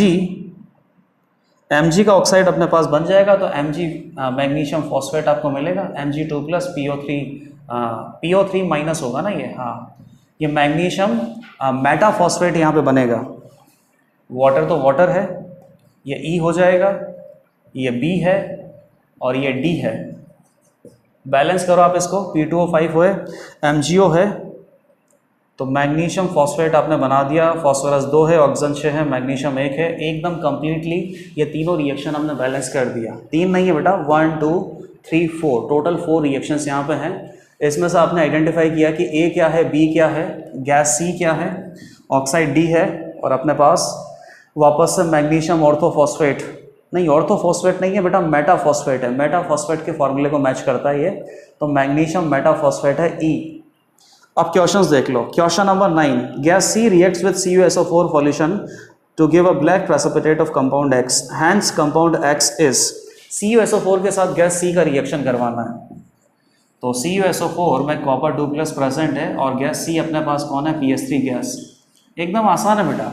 कॉपर 2+ क्या करेगा, फॉस्फोरस के साथ मिलकर क्या बना लेगा, कॉपर फॉस्फाइड। कॉपर 2+ है, फॉस्फोरस के ऊपर 3- है, तो यहाँ पे 3 आ जाएगा, यहाँ पे 2 आएगा। कॉपर फॉस्फाइड, और कॉपर फॉस्फाइड अपने पास यहाँ पे ब्लैक कलर का होता है, बाकी हाइड्रोजन और सल्फर कंबाइन होकर क्या बना लेंगे, H2SO4। तो क्वेश्चन नंबर 9 का आंसर हो जाएगा option C, copper phosphide. Question number 10 पे आते हैं। 10 सीधा मोल कंसेप्ट है, और मोल कंसेप्ट का क्वेश्चन अगर आपको सॉल्व करना है तो इन सारी रिएक्शन को बैलेंस करना था। भाई सारी रिएक्शंस में कंपाउंड आपको क्या मिल रहा है वो तो बना दिया, लेकिन कंपाउंड बनाने के साथ साथ इन सभी को मैं बैलेंस करता हूँ, अभी यहाँ पे चला हूँ। हाँ, ये एकदम बैलेंस है सारी की reactions. If 38.4 gram of magnesium is taken initially, ठीक है, 38.4 ग्राम है, तो ये इसका नंबर ऑफ मोल हो गया। 38.4 ग्राम divided by 24 gram, number of mole. If 38.4 gram of magnesium is taken initially, then maximum weight of compound E formed assuming 100% efficiency in all reaction. तो E अपने पास क्या हो गया, मैग्नीशियम फॉस्फेट। तो magnesium phosphate यहाँ पे कितना बन सकता है, ठीक है। ऐसे मत कर देना बेटा कि फर्स्ट रिएक्शन में जितना भी मैग्नीशियम है वो सारा का सारा मैग्नीशियम फॉस्फेट में कन्वर्ट हो जाएगा। बिल्कुल नहीं है बेटा, क्योंकि यहाँ पे ऐसा नहीं कि जितना भी मैग्नीशियम है वो सारा मैग्नीशियम इसके पास चला गया है। कहीं कुछ लिमिटिंग रिएजेंट का फंडा भी आ सकता है। मैग्नीशियम फॉस्फेट को बनाने के लिए कई बार आपने PS3 यूज़ किया, P2O5 यूज़ किया, तो बेटर है कि आप हर किसी रिएक्शन को सॉल्व करके ही आगे बढ़ो। चलो, इससे आप क्या बना रहे हो, कैल्शियम फॉस्फाइड बना रहे हो, और ये बन रहा है। तो इसके 38.4 डिवाइडेड बाई 24, इसके 8 मोल से ये कितना बनता है, 8 मोल मतलब 1 से कितना बनेगा 1, और इसके 8 मोल से कितना बनता है 1, तो ये 1/8 ऑफ 38.4 ऑफ, ये इतना मोल अपने पास कैल्शियम फॉस्फाइड बन गया, और इतना मोल अपने पास मैग्नीशियम ऑक्साइड बन गया। अब मैग्नीशियम ऑक्साइड तो और कहीं पे यूज़ आया नहीं है ना, तो मैग्नीशियम ऑक्साइड यहाँ पे हम लिखेंगे कितना है, 38.4 डिवाइडेड बाई 24, इतना मोल आपके पास है। और मैग्नीशियम ऑक्साइड से आपको क्या बनाना है, तो उसके पहले P2O5 चाहिए। P2O5 कहाँ से बनेगा, PS3 से, और PS3 कहाँ से मिलेगा, कैल्शियम फॉस्फाइड से।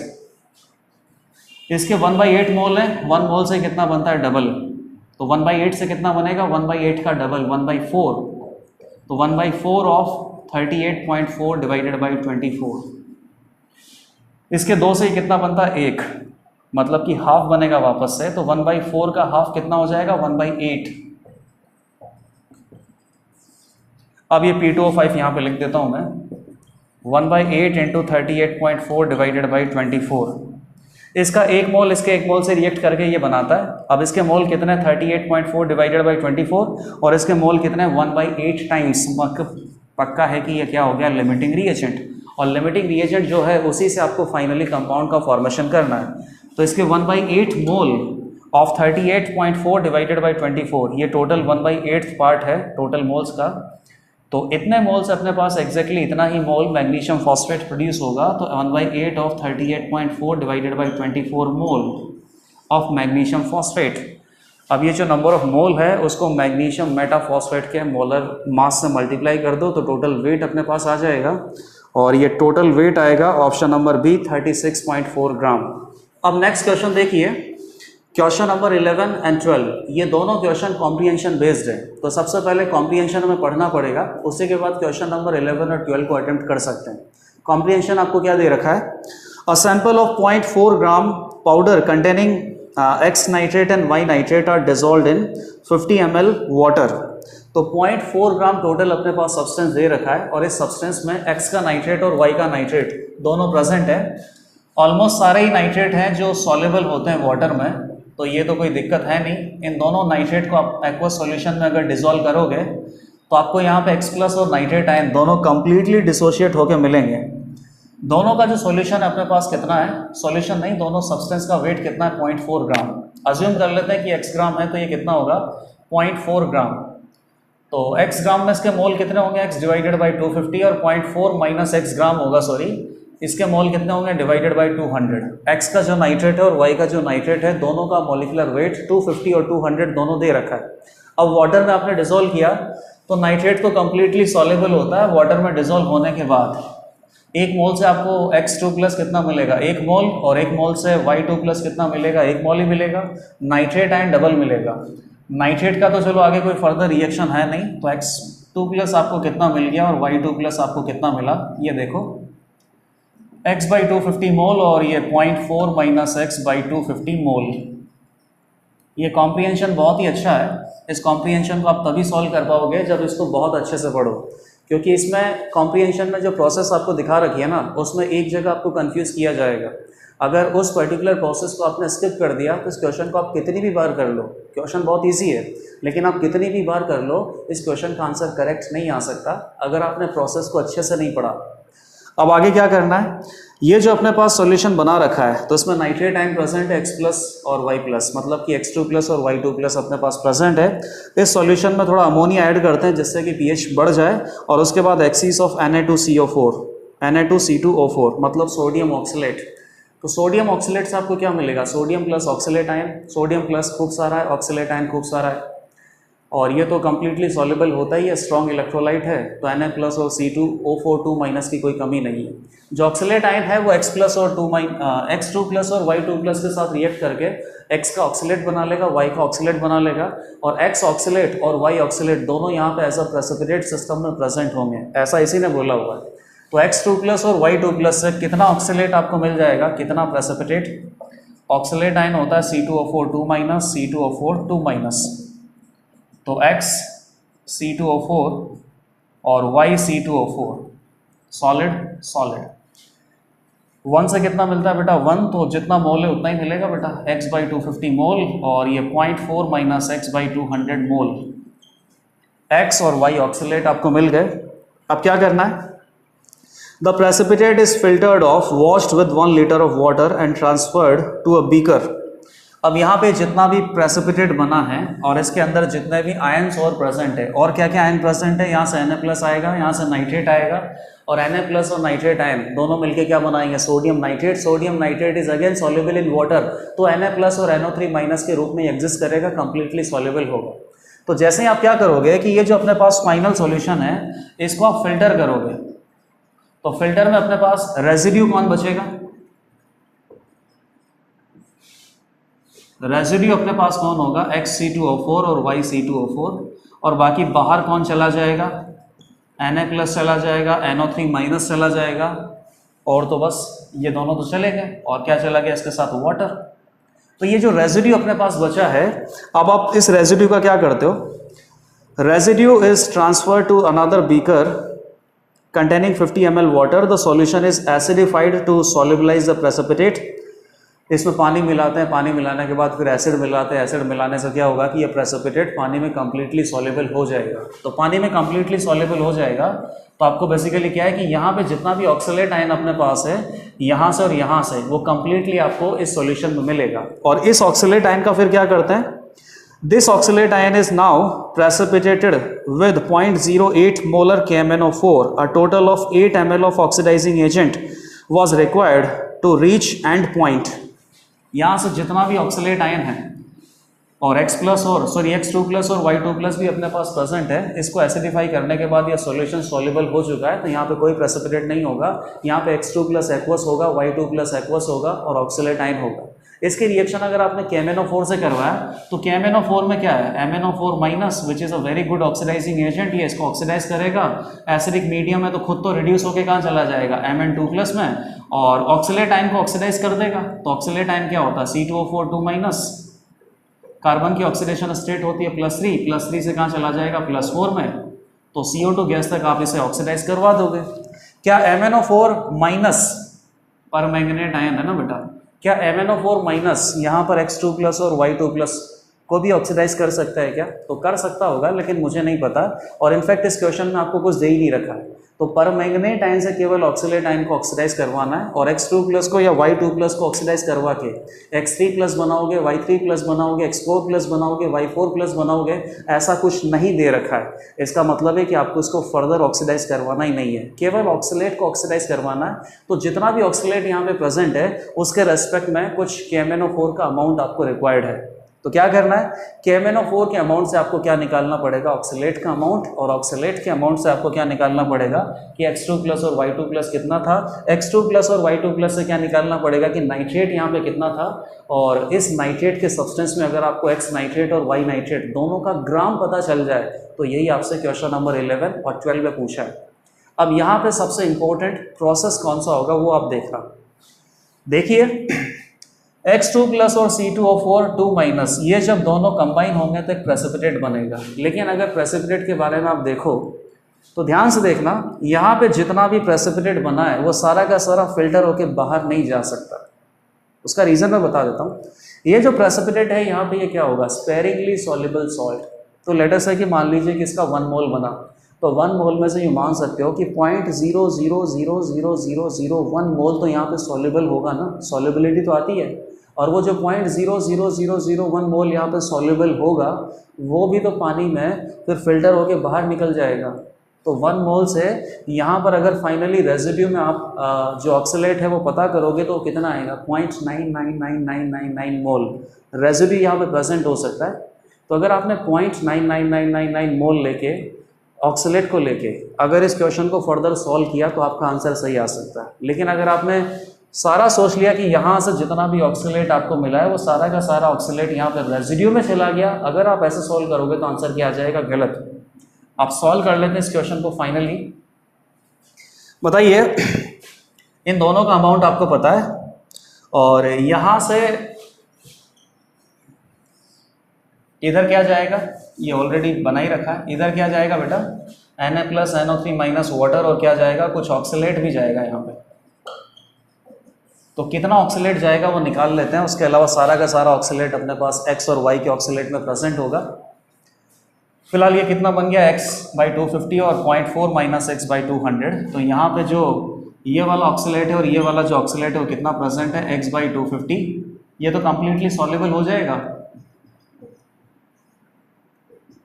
तो इससे आपको इतना ऑक्सीलेट मिलेगा प्लस Y2+ C2O4 2- से आपको 0.4 - X/200 इतना ऑक्सीलेट मिलेगा। और ये सारा ऑक्सीलेट आप किसके साथ, MnO4- के साथ ट्राइट्रेट करोगे तो Mn2+ मिलेगा और CO2 गैस मिल जाएगा, ठीक है ना। लेकिन इतना सारा ऑक्सीलेट यहाँ पे प्रेजेंट नहीं होगा, थोड़ा बहुत ऑक्सीलेट आपको कम करना पड़ेगा जो ऑलरेडी फिल्ट्रेट होके बाहर चला गया है। तो कितना ऑक्सीलेट इस पर्टिकुलर कंटेनर में अपने पास प्रेजेंट होगा उसको माइनस कर देते हैं।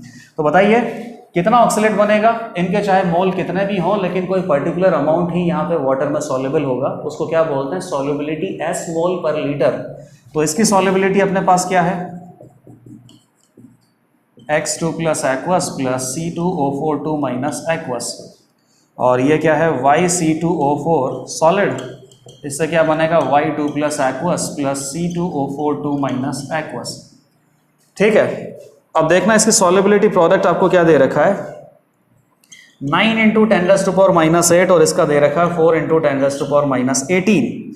तो पहले तो आप इस डेटा पे ध्यान दो, सब कुछ अप्रोक्सीमेशन से ही चलेगा। देखिए इसका सॉल्युबिलिटी प्रोडक्ट कितना कम है और इसका सॉल्युबिलिटी प्रोडक्ट कितना कम है। जैसे मान लो इंडिपेंडेंट मानो कि केवल यही अपने पास प्रेजेंट है, कोई कॉमन आयन इफेक्ट यहाँ पे नहीं जोड़ना है।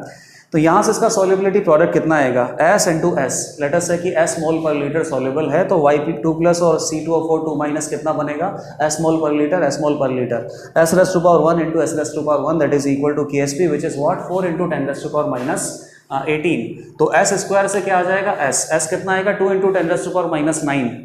सिमिलरली अगर आप इसको इंडिविजुअली कंसीडर करो तो यहाँ से S कितना आएगा, 3 × 10⁻4।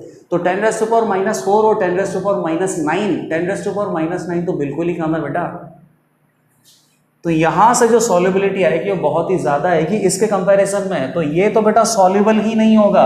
इनफैक्ट यहाँ से बहुत सारा ऑक्सीलेट आयन मिल जाएगा इसके कंपैरिजन में, तो कॉमन आयन इफेक्ट की वजह से इसका ये जो सॉल्युबिलिटी प्रोडक्ट है यहाँ से ये जितना सॉल्युबल होना चाहता है उससे भी बहुत कम सॉल्युबल होगा, तब तो बिल्कुल ज़ीरो ही हो जाएगा। तो यहाँ से तो आपको ऑक्सीलेट आयन मिलेगा भी नहीं, इसको तो आप वैसे ही हटा दो। केवल जिसकी सॉल्युबिलिटी प्रोडक्ट यहाँ पे ज़्यादा है उसी से आपको ऑक्सीलेट आयन मिलेगा। लेट अस से कि S मोल पर लीटर यहाँ पे सॉल्युबल है, तो इससे क्या बनेगा S मोल पर लीटर, ये भी कितना बनेगा S मोल पर लीटर। सॉल्युबिलिटी प्रोडक्ट कितना हो जाएगा S⁻1 S⁻1 which is equal to 9 × 10⁻⁸। तो S अपने पास कितना हो जाएगा 3 × 10⁻⁴ मोल पर लीटर, या और क्या लिख सकता हूँ 0.3 मिलीमोल पर लीटर, 0.3 मिलीमोल पर लीटर। और ये लीटर में अपने पास कितना है 1 लीटर सॉल्यूशन ही मैंने प्रिपेयर कर रखा है, इसमें दिया हुआ है।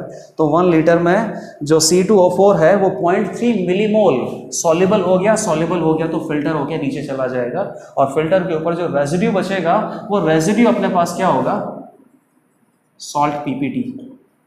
तो इन सॉल्ट PPT से आपको क्या मिलेगा फर्दर ऑक्सीलेट मिलेगा, लेकिन उसमें ऑक्सीलेट कितना कम प्रेजेंट होगा।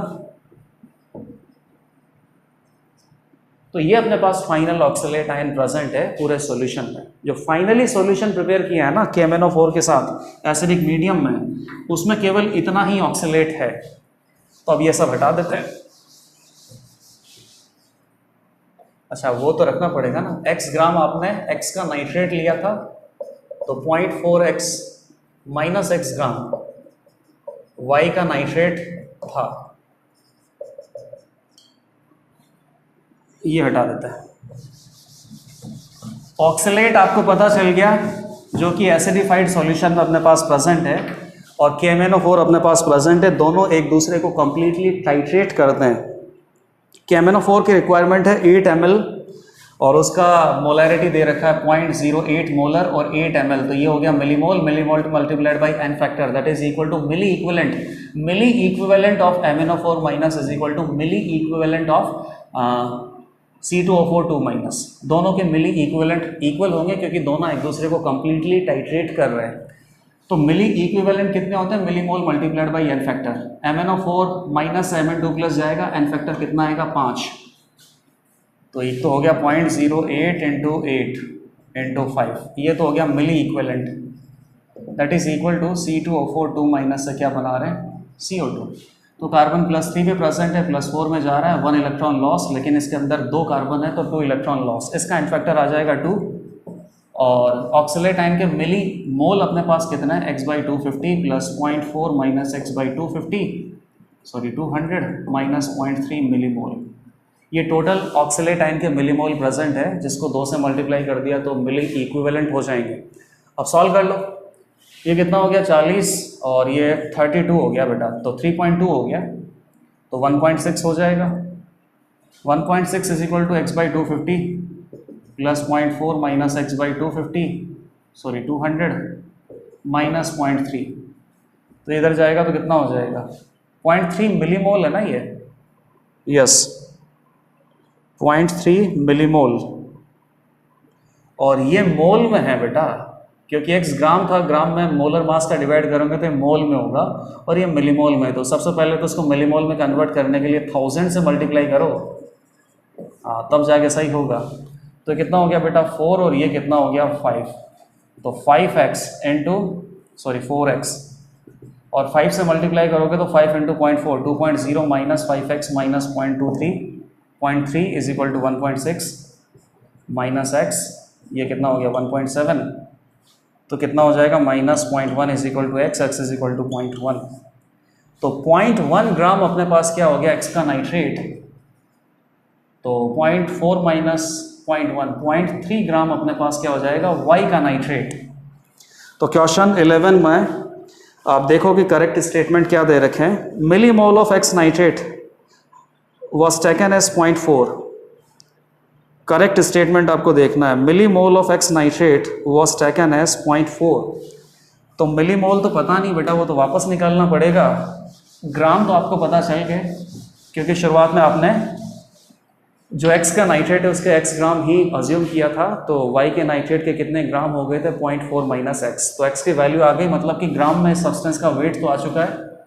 अब 0.1 ग्राम है, इसमें 250 का डिवाइड करो तो मोल आ जाएगा, मोल को 1000 से मल्टीप्लाई करो तो कितना आ जाएगा मिलीमोल, तो 100 डिवाइडेड बाई 250 0.4 मिलीमोल आ जाएगा एक्स नाइट्रेट के। ए ऑप्शन तो करेक्ट है। बी पे आ जाओ, millimole of Y nitrate is 1.5, तो वाई नाइट्रेट के मिलीमोल तो 0.3 gram divided by molar mass into 1000, तो 1.5 मिलीमोल आ जाएंगे वाई नाइट्रेट के। बी भी सही है। सी और D, mass of x nitrate is 100 milligram, इसका मास 0.1 ग्राम है, 0.1 ग्राम कितना होता है 100 मिलीग्राम, 0.3 ग्राम कितना होता है 300 मिलीग्राम, तो एक्स नाइट्रेट और वाई नाइट्रेट का जो मास है वो 100 मिलीग्राम और 300 मिलीग्राम है। सी और डी ऑप्शन में आपको यही दे रखा है, तो सी और डी ऑप्शन भी करेक्ट है, मतलब कि ए बी सी डी तीनों आंसर हो गए, सॉरी चारों आंसर हो गए। अब क्वेश्चन नंबर 12 पे आ जाओ। Which of the following statements are correct, again इसमें 4 स्टेटमेंट दे रखे हैं, तो चारों स्टेटमेंट देखना है, बहुत टाइम लगेगा अभी इस कॉम्प्रीहेंशन को, तो बहुत अच्छे से आपको पढ़ना था। और स्पेरिंगली सॉल्युबल सॉल्ट भी कुछ सॉल्युबल होता है, जितना सॉल्युबल होता है अगर आप उसको फिल्टर कर दोगे तो रेजिड्यू में ऊपर वो कम बचेगा, बाकी थोड़ा बहुत फिल्टर होकर बाहर चला जाएगा। अगर ये पॉइंट आपने नोट नहीं किया होता ना तो ये क्वेश्चन फिर नहीं होता। चलो क्वेश्चन नंबर 12, पहला मिली equivalent of KMnO4 used in the titration is 3.2, तो KMnO4 कितना यूज किया आपने 0.08 मोलर था, 8 ml था, ये मोल मल्टीप्लाइड बाई n फैक्टर, तो 3.2 मिली इक्विवेलेंट आ रहा है आंसर, एकदम सही है। B C, the washing of precipitate led to the 0.3 millimole of oxalate ion, एकदम सही है बेटा।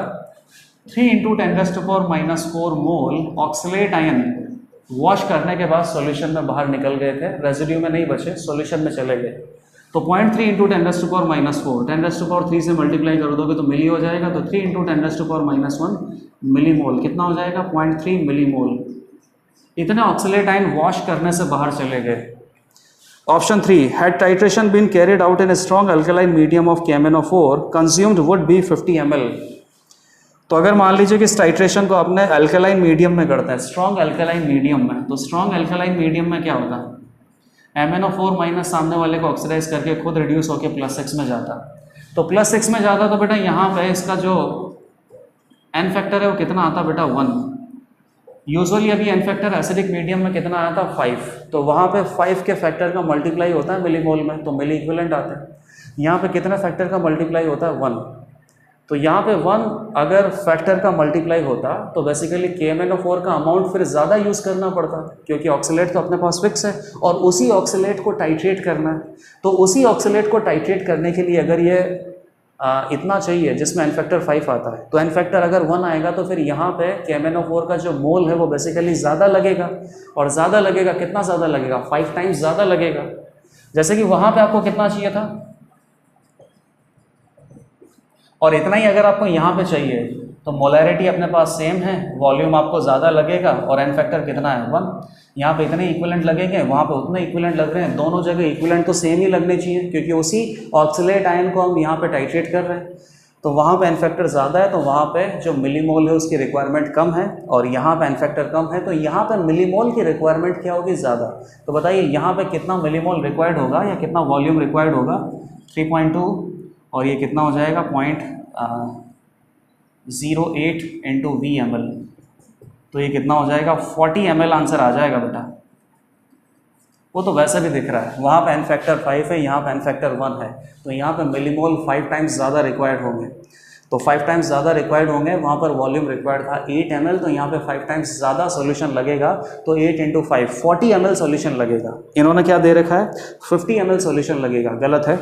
और D, had filtrate not been washed out 1.5 ml of extra oxidant would have been consumed, अगर आपने फिल्ट्रेट में ऑक्सीलेट आयन को wash out नहीं करते तो आपको KMnO4 1.5 ml योर यूज़ करना होता, KMnO4 आपको यूज़ करना होता 1.5 ml एक्स्ट्रा, और जिस KMnO4 की मोलैरिटी कितनी है 0.08 मोलर है, एसिडिक मीडियम में उसका n फैक्टर कितना आता है 5। ऑक्सीलेट आयन अगर हम वॉश आउट नहीं करते तो ऑक्सीलेट आयन अपने पास और कितने प्रेजेंट होते हैं 3 × 10⁻⁴ मोल, तो मोल को आप मल्टीप्लाई करो, ऑक्सीलेट आयन का एन फैक्टर कितना आता है 2 ऑक्सीडेशन के बाद, और इसका एन फैक्टर कितना आता है 5। तो चेक कर लेते हैं कि 1.5 ml ऑक्सीडेंट के और ज़्यादा रिक्वायर्ड होते हैं अगर ये ऑक्सीलेट आयन हम वॉश आउट नहीं करते। तो सही है कि नहीं है? 3 × 2 6 × 10⁻⁴ दैट इज इक्वल टू 1.5 × 5 7.5 × 0.08। तो ये तो मोल है ना, और ये मिली मोल है। तो पहले तो 10⁻³ से मल्टीप्लाई करो तो 0.6 आ जाएगा, और इसको मल्टीप्लाई करो आप 15,600 हो जाएगा ये, और 0.6 बिल्कुल सही है बेटा। 1.5 millilitre of KMnO4 oxidant would have been required more if oxalate ion were not washed out in an initial process। अगर इनिशियल प्रोसेस में ऑक्सीलेट आयन को वॉश आउट नहीं करते तो फाइनली जो अपने पास कंटेनर प्रेजेंट होता उसमें थोड़ा बहुत ऑक्सीलेट आयन ज़्यादा होता, और ज़्यादा ऑक्सीलेट आयन को टाइट्रेट करने के लिए KMnO4 का 1.5 ml और रिक्वायर्ड होता। तो क्वेश्चन नंबर 12 में अपने पास आंसर हो जाएगा A, B, D, C option incorrect था। चलो अगले पैराग्राफ पे आ जाते हैं। अब पैराग्राफ नहीं है, न्यूमेरिकल वैल्यू टाइप क्वेश्चंस है। 13, 14, 15, 16, 17, 18 टोटल 6 क्वेश्चंस है। चलो क्वेश्चन नंबर 13 देखो। In the structure of diamond ratio of length of body diagonal to ratio of carbon atom is equal to. Body diagonal का जो लेंथ है और कार्बन एटम की जो रेडियस है इसका रेशियो आपको निकालना है। तो ये रेशियो तो हम केवल तभी निकाल सकते हैं जब डायमंड का क्रिस्टलाइन स्ट्रक्चर आपको पता हो। डायमंड के क्रिस्टलाइन स्ट्रक्चर में कार्बन एटम से ही FCC बनता है, और कार्बन एटम ही अल्टरनेट टेट्राहेड्रल वॉइड में जाता है। तो कार्बन एटम अपने पास कहाँ प्रेजेंट होगा बेटा? कॉर्नर पे, फेस सेंटर पे, और कॉर्नर के साथ साथ और कहाँ प्रेजेंट होगा? टेट्राहेड्रल वॉइड पे। इस टेट्राहेड्रल वॉइड पे नहीं होगा। इस कॉर्नर से इस कॉर्नर तक की डिस्टेंस कितनी होगी? √3a। यहाँ टेट्राहेड्रल वॉइड का सेंटर और कॉर्नर का सेंटर इंटर, मतलब कि सेंटर टू सेंटर ये जो डिस्टेंस होता है ये कितना होता है? √3a/4। और सेंटर टू सेंटर ये डिस्टेंस कितना आएगा अपने पास? कार्बन एटम टेट्राहेड्रल वॉइड का, यहाँ पे कार्बन एटम नहीं है, ये वैकेंट है। ये कार्बन एटम कॉर्नर का, ये कार्बन एटम कॉर्नर का। तो सेंटर से सेंटर की डिस्टेंस कितनी आती है? r + r। तो 2r = √3/a। तो r = कितना हो गया? √3a/8। और बॉडी डायगोनल और रेडियस ऑफ कार्बन एटम का रेशियो आपको चाहिए, तो √3a / √3a/8 तो कितना आ जाएगा? 8:1। Question number 13 very easy answer. Body diagonal और रेडियस ऑफ कार्बन एटम का जो रेशियो है वो आ जाएगा 8:1। क्वेश्चन नंबर 14 एकदम सिंपल है बेटा। नाइट्रोबेंजीन आपको सबस्ट्रेट दे रखा है, नाइट्रोबेंजीन के साथ बहुत सारी रिएक्शंस हमें करवानी है।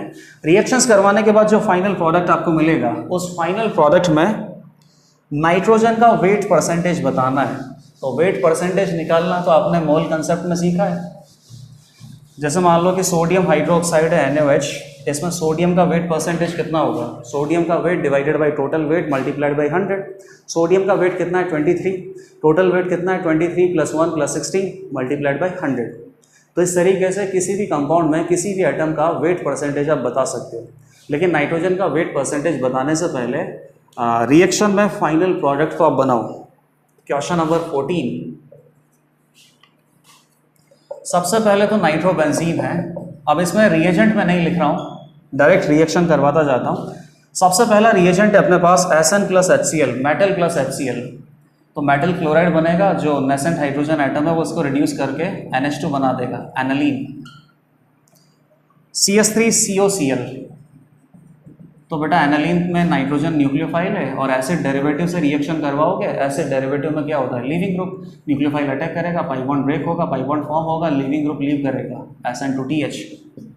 तो इस नाइट्रोजन मतलब कि NH का क्या हो जाएगा? असाइलेशन। NH2+ बनेगा, Cl - H+ को उठाएगा तो वापस से नाइट्रोजन के 3 बॉन्ड हो जाएंगे और एक लोन पेयर प्रेजेंट होगा, न्यूट्रल प्रोडक्ट आपको मिलेगा। NH2 अपने पास क्या होता है? स्ट्रांगली इलेक्ट्रॉन डोनेटिंग होता है, तो उसको थोड़ा मॉडरेटली इलेक्ट्रॉन डोनेटिंग ग्रुप में कन्वर्ट करने के लिए असाइलेशन हम करते हैं। कॉन्सेंट्रेटेड H2SO4, तो कॉन्सेंट्रेटेड H2SO4 से आपको सल्फोनेशन करना है। ऑर्थो तो पैरा पे अच्छा रहेगा बेटा, क्योंकि पैरा से मेजर प्रोडक्ट आपको मिलेगा। फिर इसके बाद आपको कॉन्सेंट्रेटेड HNO3, तो HNO3 से आप क्या करोगे? नाइट्रेशन। ये माइनस एम है, ये प्लस एम है, तो प्लस एम की वजह से ऑर्थो पे आप इसका नाइट्रेशन कर दो, पैरा तो ऑलरेडी ऑक्यूपाइड है।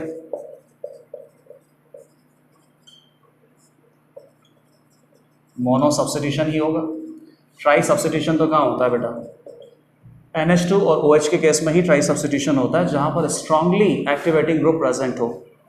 इसके बाद डाइल्यूट H2SO4, तो डाइल्यूट H प्लस के साथ अगर आप इसको हीट करोगे तो डीसल्फोनेशन होता है। सबको पता है एसिडिक मीडियम में अगर पानी आपने इंट्रोड्यूस कर दिया तो सल्फोनिक एसिड से वापस बेंजीन बन जाता है। तो यहाँ पे क्या आ गया, NO2 NHC double bond CH3, और वापस से क्या कर दिया, OH माइनस, हीट। तो OH माइनस मतलब कि बेसिक मीडियम में आप इसका हाइड्रोलाइसिस करोगे तो अगेन ये एसिड डेरिवेटिव का हाइड्रोलाइसिस होके और जो NHCOCH3 है वो हाइड्रोलाइज होके वापस से NH2 मिल जाएगा और ऑर्थो पोजीशन पे NO2 आ चुका है। तो ये अपने पास फाइनल प्रोडक्ट है, कार्बन, हाइड्रोजन, नाइट्रोजन, ऑक्सीजन सब गिन लेना, mass of nitrogen divided by total mass of the substance multiplied by 100, nitrogen का वेट परसेंटेज आ जाएगा। तो इसमें आंसर अपने पास आएगा 20.289%। चलो क्वेश्चन नंबर 15 पे आ जाओ। कंसिडर द फॉलोइंग रिएक्शन, ये थर्मोडाइनेमिक्स का क्वेश्चन है। Consider the following reaction C2H4 gas plus H2 gas that is equal to C2H6 gas, मतलब C2H4 गैस के हाइड्रोजनेशन की ये रिएक्शन है। C2H4 में कार्बन कार्बन पाई बॉन्ड होता है, पाई बॉन्ड को ब्रेक करने के बाद दोनों कार्बन एटम से हाइड्रोजन अटैच होंगे, तो एक पाई बॉन्ड ब्रेक हो गया, दो सिग्मा बॉन्ड फॉर्म हो गए, वीक बॉन्ड ब्रेक किया, स्ट्रॉन्ग बॉन्ड फॉर्म किया, ओवरऑल एनर्जी रिलीज होगा। और सबको पता है कि हाइड्रोजनेशन में एनर्जी रिलीज ही होता है, एक्सोथर्मिक प्रोसेस है। तो एक्सोथर्मिक प्रोसेस में heat of hydrogenation delta H यहाँ पे कितना रिलीज हो गया, -132 किलो जूल। अगला, also given are standard molar enthalpy of formation of 1,3-butadiene and butane as 115 and -140 kilojoule per mole. Hence resonance energy of 1,3-butadiene in kilojoule unit. तो 1,3-butadiene का resonance energy बताना है और आपको क्या दे रखा है, standard enthalpy change of formation of butadiene. ये कितना दे रखा है आपको, सब गैसियस हैं। ये दे रखा है 115 और standard enthalpy change of formation ये सब स्टैंडर्ड स्टेट पे दे रखा है ऑफ ब्यूटेन। ब्यूटेन ये होता है, ये दे रखा है -140 किलो जूल पर मोल। तो ये तीनों इन्फॉर्मेशन अपने पास है और ब्यूटाडाइन का रेजोनेंस एनर्जी आपको बताना है, ठीक है। ब्यूटाडाइन से अगर आप ब्यूटेन बनाओगे तो दोनों पाई बॉन्ड का हाइड्रोजनेशन करना पड़ेगा। तो ठीक है, आइडिया तो मुझे लग गया कि आंसर कैसे आएगा। तो ब्यूटाडाइन का हाइड्रोजनेशन करेंगे तो यहाँ से हीट ऑफ हाइड्रोजनेशन आपको पता चलेगा। जो भी हीट ऑफ हाइड्रोजनेशन आपको पता चलेगा वो तो एक्सपेरिमेंटल है और थ्योरेटिकल है। इस तरीके से आपकी रेजोनेंस एनर्जी यहाँ पे कैलकुलेट होगी। तो ब्यूटाडाइन से अगर आपको ब्यूटेन बनाना है हाइड्रोजनेशन तो उसका एंथैल्पी चेंज अपने पास क्या आ जाएगा, enthalpy change of formation of product minus reactant. तो प्रोडक्ट अपने पास कितना है, ब्यूटेन, तो -140 माइनस रिएक्टेंट इसका तो कितना होता है हाइड्रोजन का 0 माइनस ब्यूटाडाइन का कितना है 115, तो ये कितना हो गया -255 किलो जूल पर मोल। ये तो हीट ऑफ हाइड्रोजनेशन अपने पास आ गया ब्यूटाडाइन का। और ये कैसा हीट ऑफ हाइड्रोजनेशन है, एक्सपेरिमेंटल। थ्योरेटिकली अगर आप ब्यूटाडाइन को हाइड्रोजनेट करोगे तो दो पाई बॉन्ड बेसिकली ब्रेक करने होंगे। जैसे कि यहाँ पे एक पाई बॉन्ड ब्रेक करके हाइड्रोजनेशन हुआ तो कितना एनर्जी रिलीज हुआ, -132। तो डबल पाई बॉन्ड को ब्रेक करके दो बार हाइड्रोजनेशन करोगे तो कितना एक्सपेक्टेड एनर्जी रिलीज होना चाहिए, HOH एक्सपेक्टेड कितना एंथैल्पी चेंज आना चाहिए बेटा, 132 × 2 तो -264 आना चाहिए। तो माइनस मतलब तो केवल क्या होता है, रिलीज होता है। 264 रिलीज होना चाहिए ब्यूटाडाइन के हाइड्रोजनेशन से थ्योरेटिकली। लेकिन आपको पता है कि ब्यूटाडाइन के पास 264 एनर्जी नहीं है। ब्यूटाडाइन में रेजोनेंस की वजह से ब्यूटाडाइन ऑलरेडी स्टेबलाइज्ड है। जो चीज़ स्टेबलाइज्ड होगी उसकी एनर्जी कम होगी और कम एनर्जी होगी तो हाइड्रोजनेशन के बाद कम रिलीज होगी। जो स्टेबल होता है उसका हीट ऑफ हाइड्रोजनेशन कम होता है। तो हीट ऑफ हाइड्रोजनेशन की एक्सपेक्टेड और थ्योरेटिकल वैल्यू से आप रेजोनेंस एनर्जी निकाल सकते हो। तो रेजोनेंस एनर्जी अपने पास क्या होगी, heat of hydrogenation expected minus heat of hydrogenation experimental. Expected कितनी है, -264 और एक्सपेक्टेड मतलब कि थ्योरेटिकल और एक्सपेरिमेंटल वो आपने अभी भी निकाली -255, तो -264 minus 255 that is equal to -9 kilo joule पर मोल। रेजोनेंस एनर्जी हो जाएगी बेटा -9 किलो जूल पर मोल। रेजोनेंस एनर्जी नेगेटिव ही होती है। आप पॉजिटिव मैग्नीट्यूड आपको दिया जाता है, वो अच्छी बात है, वो मैग्नीट्यूड वाइज आप देखते हो।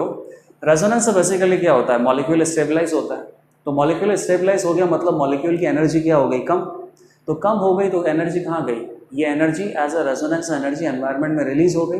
तो मॉलिक्यूल ऑलरेडी कम एनर्जी का है और मॉलिक्यूल के पास कम एनर्जी है, तो मॉलिक्यूल की स्टेबिलिटी ऑलरेडी क्या है, ज़्यादा है। तो रेजोनेंस एनर्जी आ जाएगी 9 किलो जूल पर मोल।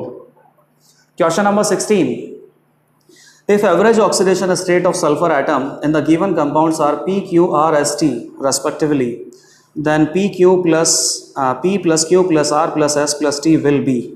तो टोटल 5 कंपाउंड आपको दे रखे हैं, इन सभी कंपाउंड में P, Q, R, S, T ये टोटल 5 ऑक्सीडेशन स्टेट है सल्फर की, और सभी में सल्फर का एवरेज ऑक्सीडेशन स्टेट आपको बताना है और सारी एवरेज ऑक्सीडेशन स्टेट का सम कर दो। अभी कितना आसान क्वेश्चन है।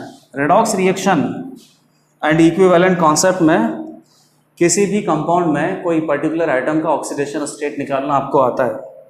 तो पहला तो अपने पास क्या हो गया, FeS2, ये आयरन का सल्फाइड है। सल्फाइड में आपको पता ही है कि आयरन 2+ होता है, सल्फर 2- होता है, तो सल्फर का एवरेज ऑक्सीडेशन स्टेट कितना हो जाएगा, -1। 2 सल्फर के लिए 2-, तो 1 सल्फर के लिए -1।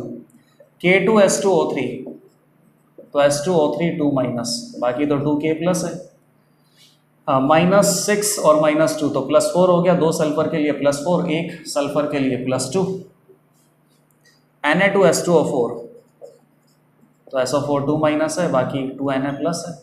सल्फर एक ही है, उसका ऑक्सीडेशन स्टेट +6 आ रहा है। S2Cl2, Cl का कितना होता है बेटा, -1, तो टोटल कितना हो गया, -2, तो सल्फर का कितना हो जाएगा, +2, 2 सल्फर के लिए +2, 1 सल्फर के लिए +1। और CdS, Cd2+ S2- sulphide ion -2, तो -1 ये कितना हो गया, +8 और -2 हो गया, तो कितना हो जाएगा, यहाँ पे सभी की एवरेज ऑक्सीडेशन स्टेट का सम कितना आ जाएगा, 6। Na2S2 नहीं यार, Na2S2O4 था बेटा ये, तो S2O4, तो यहाँ पे सल्फर की एवरेज ऑक्सीडेशन स्टेट कितनी आ जाएगी, +6 आएगी, 2 सल्फर के लिए, तो 1 सल्फर के लिए +3, तो +1 -2 और -1 +2 कैंसिल आउट हो गया, तो बाकी केवल अपने पास क्या बचा है, +3। तो total sum of average oxidation state of sulphur atom in all these 5 compound will be +3। Question number 17, graph represent P versus X for the gases A and B, ratio of Henry's constant of gas A and gas B will be equal to। तो Henry's law अपने पास किसके लिए valid होता है कि कोई भी solution आपको दे रखा है, उस सॉल्यूशन में आप किसी गैस को सॉल्युबल करना चाहते हो, solubility of gases in liquid solvent और लिक्विड सॉल्यूशन। तो कितना गैस यहाँ पे सॉल्युबल होगा, उस गैस का अमाउंट ऑफ मोल फ्रैक्शन में बताते हो, और ये जो मोल फ्रैक्शन है ये डायरेक्टली प्रोपोर्शनल होता है सॉल्यूशन के ऊपर जितनी भी गैस का पार्शियल प्रेशर है। गैस का पार्शियल प्रेशर जितना ज़्यादा होगा, सॉल्यूशन के अंदर गैस उतना ही ज़्यादा सॉल्युबल होगा। जैसे मान लो कि यहाँ पे P एक्सटर्नल लगा हुआ है, मतलब कि गैस का जो भी प्रेशर है, तो जितना ज़्यादा प्रेशर लगाओगे तो गैस के जो मॉलिक्यूल हैं सॉल्यूशन के अंदर ही तो जाएंगे। जितना ज़्यादा सॉल्यूशन के अंदर जाएंगे तो गैस का सॉल्यूशन में मोल फ्रैक्शन बढ़ेगा, एंड जितना ज़्यादा पार्शियल प्रेशर होगा उतना ही ज़्यादा ये गैस यहाँ पे सॉल्युबल होगा, तो इसका मोल फ्रैक्शन बढ़ेगा। तो partial pressure of the gas is directly proportional to mole fraction of the gas in liquid solution. क्या बनता है, P gas is equal to X gas into Henry's constant. तो इसका एक ग्राफ दे रखा है जिसमें गैस A और गैस B के लिए 60 डिग्री और 30 डिग्री का स्लोप है। तो हेनरीज कांस्टेंट की वैल्यू आपको कैलकुलेट करनी है A और B के लिए। वैल्यू कैलकुलेट नहीं करनी है, दोनों के हेनरीज कांस्टेंट का रेशियो आपको बताना है, ठीक है। तो ग्राफ अपने पास क्या है, y इज इक्वल टू कितना हो गया, mx, y हो गया P ऑफ गैस, x हो गया x ऑफ गैस, और m स्लोप अपने पास हेनरीज कांस्टेंट ही हो जाएगा बेटा। तो गैस A अपने पास है, इसका स्लोप है 60, इसका स्लोप है 30, तो सीधा हेनरीज कांस्टेंट ऑफ ए और Henry's constant of B slope के इक्वल हो गया 1060 1030। तो 1060 और 30 ये कितना हो जाएगा बेटा, √3 हाँ, तो 3:1 आंसर आ जाएगा ये। तो गैस ए और गैस बी का जो हेनरीज कांस्टेंट है उन दोनों का रेशो आ जाएगा 3:1 अकॉर्डिंग टू गिवन इंफॉर्मेशन। चलो लास्ट क्वेश्चन देखो, question number 18। Compound A with the molecular formula C7H17O5N3 is reacted with excess of acetyl chloride to give a compound with a molar mass 443. Calculate number of moles of acetyl chloride used for 1 mole of the compound A. तो जो compound अपने पास दे रखा है, इस compound में बहुत सारे oxygen atom और नाइट्रोजन आइटम है। ऑक्सीजन आइटम के पास क्या होता है, लोन पेयर। नाइट्रोजन आइटम के पास क्या होता है, लोन पेयर। तो जितने ज़्यादा ऑक्सीजन नाइट्रोजन है, ऑक्सीजन से कौन सा ग्रुप हो सकता है, OH हाइड्रोक्सी। नाइट्रोजन से कौन सा ग्रुप हो सकता है, NH2 अमाइन। तो हाइड्रोक्सी और अमाइन जो ग्रुप है ये दोनों बहुत अच्छे न्यूक्लियोफाइल हैं, और OH और NH2 की रिएक्शन अगर एसिड डेरिवेटिव से करवाते हैं तो ये न्यूक्लियोफाइल एसिड डेरिवेटिव में अटैक करते हैं, लीविंग ग्रुप लीव करता है। तो जो एसिड डेरिवेटिव का एसिटिल पार्ट है वो कंपाउंड से जुड़ जाता है। एक बार अटैक करेगा, एक बार जुड़ेगा, 2 बार अटैक करेगा, 2 बार जुड़ेगा। तो हर किसी स्टेप में जो गिवन सबस्ट्रेट मॉलिक्यूल है उसके ऊपर एसिटिल ग्रुप जुड़ रहा है, मतलब हर किसी सब्सिक्वेंट स्टेप में जो सबस्ट्रेट मॉलिक्यूल है इससे जो प्रोडक्ट बन रहा है इसका मॉलिक्यूलर मास इंक्रीज हो गया। तो पहले मॉलिक्यूलर मास कितना था, बाद में मॉलिक्यूलर मास कितना है, उन दोनों के मॉलिक्यूलर मास के डिफरेंस है आपको ये पता चल जाएगा कि कितने मास का इंक्रीमेंट हुआ है, मतलब कितने टाइम्स एसिटाइलेशन हुआ है। नॉर्मली आप देख लो एसिटाइलेशन की जो प्रोसेस है, जैसे OH का देखो आप, और एसिटाइलेशन के लिए एसिटिल क्लोराइड हम ले लेते हैं। तो न्यूक्लियोफाइल अटैक करेगा इलेक्ट्रॉन डेफिशिएंट कार्बोनिल कार्बन पे, पाई बॉन्ड ब्रेक हुआ, पाई बॉन्ड फॉर्म हुआ, लीविंग ग्रुप लीव किया SN2TH, प्रोटॉन लॉस होगा, तब जाके अपने पास एसिटाइलेशन का एक प्रोडक्ट न्यूट्रल आपको मिलेगा। तो बताइए कौन सा ग्रुप ऐड हो गया एक बार एसिटाइलेशन में, C डबल बॉन्ड और CH3, 12 + 12 + 3 कितना हो गया, 27 + 16, 43 मास इंक्रीज हो गया। तो बेटा 43 इंक्रीज नहीं हुआ है, हाइड्रोजन था और वो H+ अभी लूज हो गया, तो 43 - 1 एक बार एसिटाइलेशन में 42 मास इंक्रीज हुआ है।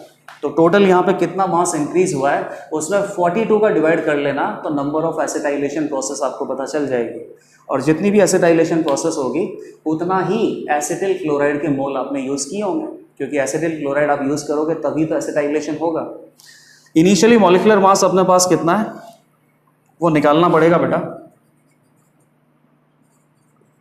लेकिन फाइनली कितना है 433, और एक बार एसिटाइलेशन जब होता है एक एसिटिल क्लोराइड के मॉलिक्यूल से तो 42 मास का इंक्रीमेंट है। तो ये कितना हो गया 84 + 16 101, 101 + 80 181, और 14 × 42, तो 223 433 012, 210 इंक्रीमेंट हुआ है, और 42 का डिवाइड करो तो 5 टाइम्स इंक्रीमेंट होगा। तो इसका मतलब पक्का है कि सबस्ट्रेट मॉलिक्यूल में OH और NH2 जो ग्रुप हैं वो कितने हैं, टोटल 5। OH और NH2 दोनों मिला के टोटल कितने ग्रुप है, 5। तो इसका जो एक मॉलिक्यूल है ना वो एसिटिल क्लोराइड के 5 मॉलिक्यूल के साथ रिएक्ट करेगा, एक ही 5 को चिपका सकता है, और चिपकाने के बाद 5 टाइम्स इंक्रीमेंट भी होगा 42 का। तो जो मॉलिक्यूलर मास है 233 से सीधा कितना बन जाएगा, सॉरी 223 से कितना बन जाएगा 433। तो 1 mole of this particular given compound will react with 5 mole of acetyl chloride to give this particular final product. तो यहाँ पे इस तरीके से क्वेश्चन नंबर 18 का आंसर हो जाएगा 5.0। तो ये जो अपने पास FST 34 का पेपर 2 है अभी कम्प्लीटली डिस्कस हो चुका है।